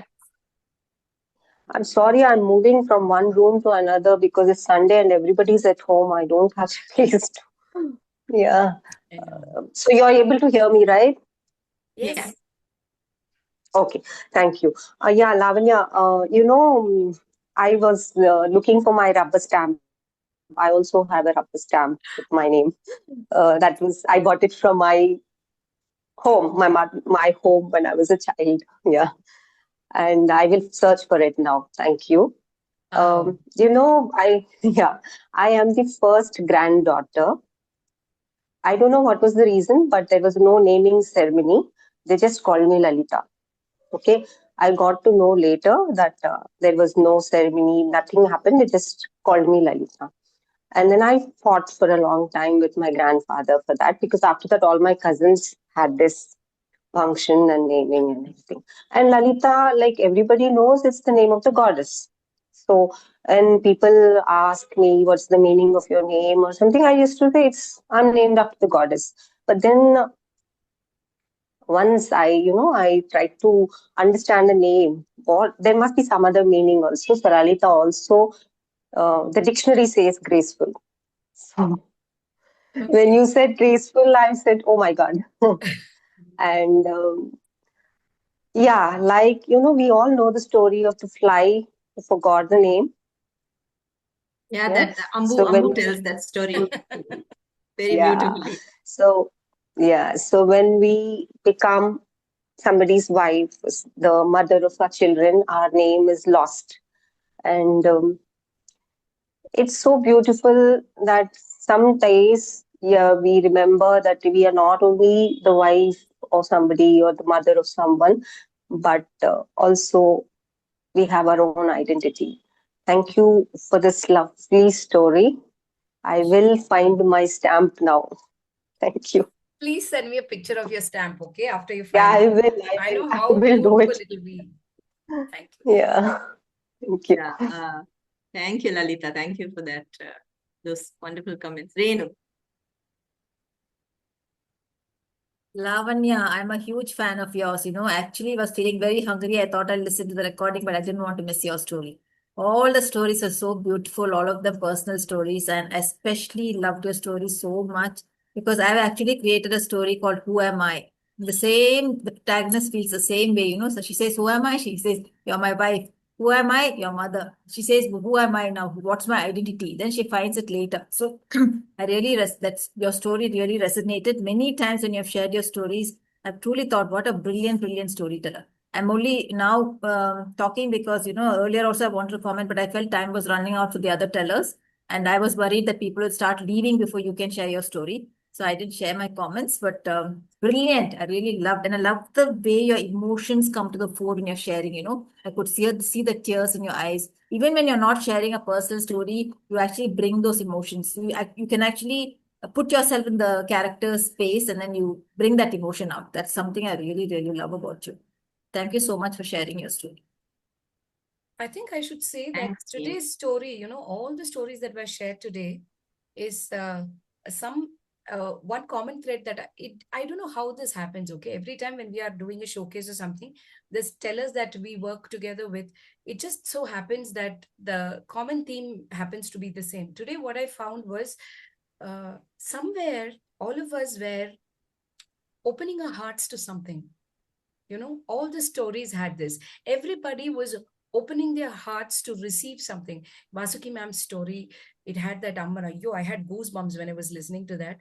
I was having my videos off and I could just feel it. So it's like opening your heart. When you open your heart to receive whatever comes your way, I think you will get it. So I think that was the theme for all the stories today. And thank you so much. Loved it. Thank you. Thank you, Renu, and thank you, Lavanya, again. Raji. For me, Lavanya is a good friend. She's a very warm person. And I love the language she uses. The words you chose, Lavanya, were brilliant. Thank you so much for the lovely story again. I'm a big fan of yours and would continue to do so. Thank you. Thank you, Raji. Thank you. Means a lot. Banu. Hey, love. Wonderful telling as always. It's been a long time since I have heard you listen to a story. So coming to the story, when you said the word identity and when you were like Lavanya Prasad to Amma to Lavanya R, I was asking myself, what am I? Where am I now? In another month's time, I'm going to face a big change in my life. So another episode of my life is going to start. So I'm just wondering, what am I now? Or what am I going to be? I'm just working for it, of course. But what am I going to do? What will I be? What is my identity? So many roles, so many responsibilities. So I'm just wondering moment you said that, so many memories and thoughts and ideas were bombarding and questioning within me. So thank you for that trigger, love. A pleasure, Banu. I Beautiful. just wanted to tell you, you are you. That's true. That's true. That's the true. only That's thing which true. is true. That's true. So you are you. And nobody can change that. Exactly. Thank you. Love you so much. Love you too. Ambu? Okay, there's so much to say, but I'm just going to say, Lavanya, you always amaze us with the choice of your stories and the way you script them and the delivery, of course. So every time it is new, and I don't remember listening to the same story from you for more than one time. I don't know whether it happens that way or all the stories are so fresh, so new, and it's like you have created every bit of that story. That's how it sounds, and every story is so relatable and obviously coming from the same background and all. Each and every part of your story, all the stories, it's so relatable. And I think I'll call you later to save more. You don't take much time. Thanks so much. Thank you. Thank you, Ambu. Thank you. Beautifully said. Vasugi, ma'am. Yes. Lavanya, to your list of identities, you can add some more. You can say, watching you do the performance. I realize you are an excellent scriptwriter. You direct yourself so very well, and the emotions keep flitting through in and out in your face. You are an excellent actor, and you choose excellent stories, and I think you should add all those also to your ID. It is amazing. Thank you. I'm so sweet of you coming from Lovely deep story. and hot. Thank you. Thank Yes. you. Couldn't agree more. Very true. Shraddha? Shraddha? Yeah, trying to unmute. I'm so sorry. No problem. No problem. So all I'll say wow. is, sorry, I was off camera getting ready. But Lavanya, whatever Vasugi and Ambu said, and everyone else said, second everything and double the emotion. Wonderful. Thank you. So much. From Martina Josefina, you became the Marathi Mulgi now. Yes. Wow, lovely, lovely. Good to see you like that. Okay, so if we can, I'll do the closing, and thank you so much for everybody for having stayed so long. And I know it's stretched up a little bit. Personal stories always add that magic touch, and today our storyteller friends interwove their narratives with the stories, which embellished them further. Beautifully said. There was nostalgia, pearls of wisdom, tender love, trying to establish an identity, trying to fit in, blessings. Somehow everything was so interwoven, and there's a complete gamut of emotions. Like Lavanya said, everybody was pouring their hearts out, and they brought out so many conversations and emotions. And it stretched out a little bit, but yeah, it went with the flow, so didn't try too much to break it. Thank you so much for staying back, and If I may interrupt you, Divya, if I may interrupt you for 1 second. Thank you, Divya, so much for that graceful hosting. I love the way you so patient, so sweet, so gentle. So thank you very, very, very much for your patience also. Thank you. Oh, thank you, Renu. Thank you so much. So yes, thanks a lot, everybody, the tellers, the audience, all our dear friends. Yeah, thank you so much once again, and until next time. Bye-bye. Okay, thank you so much, Divya, and everybody. So now we'll stop the recording.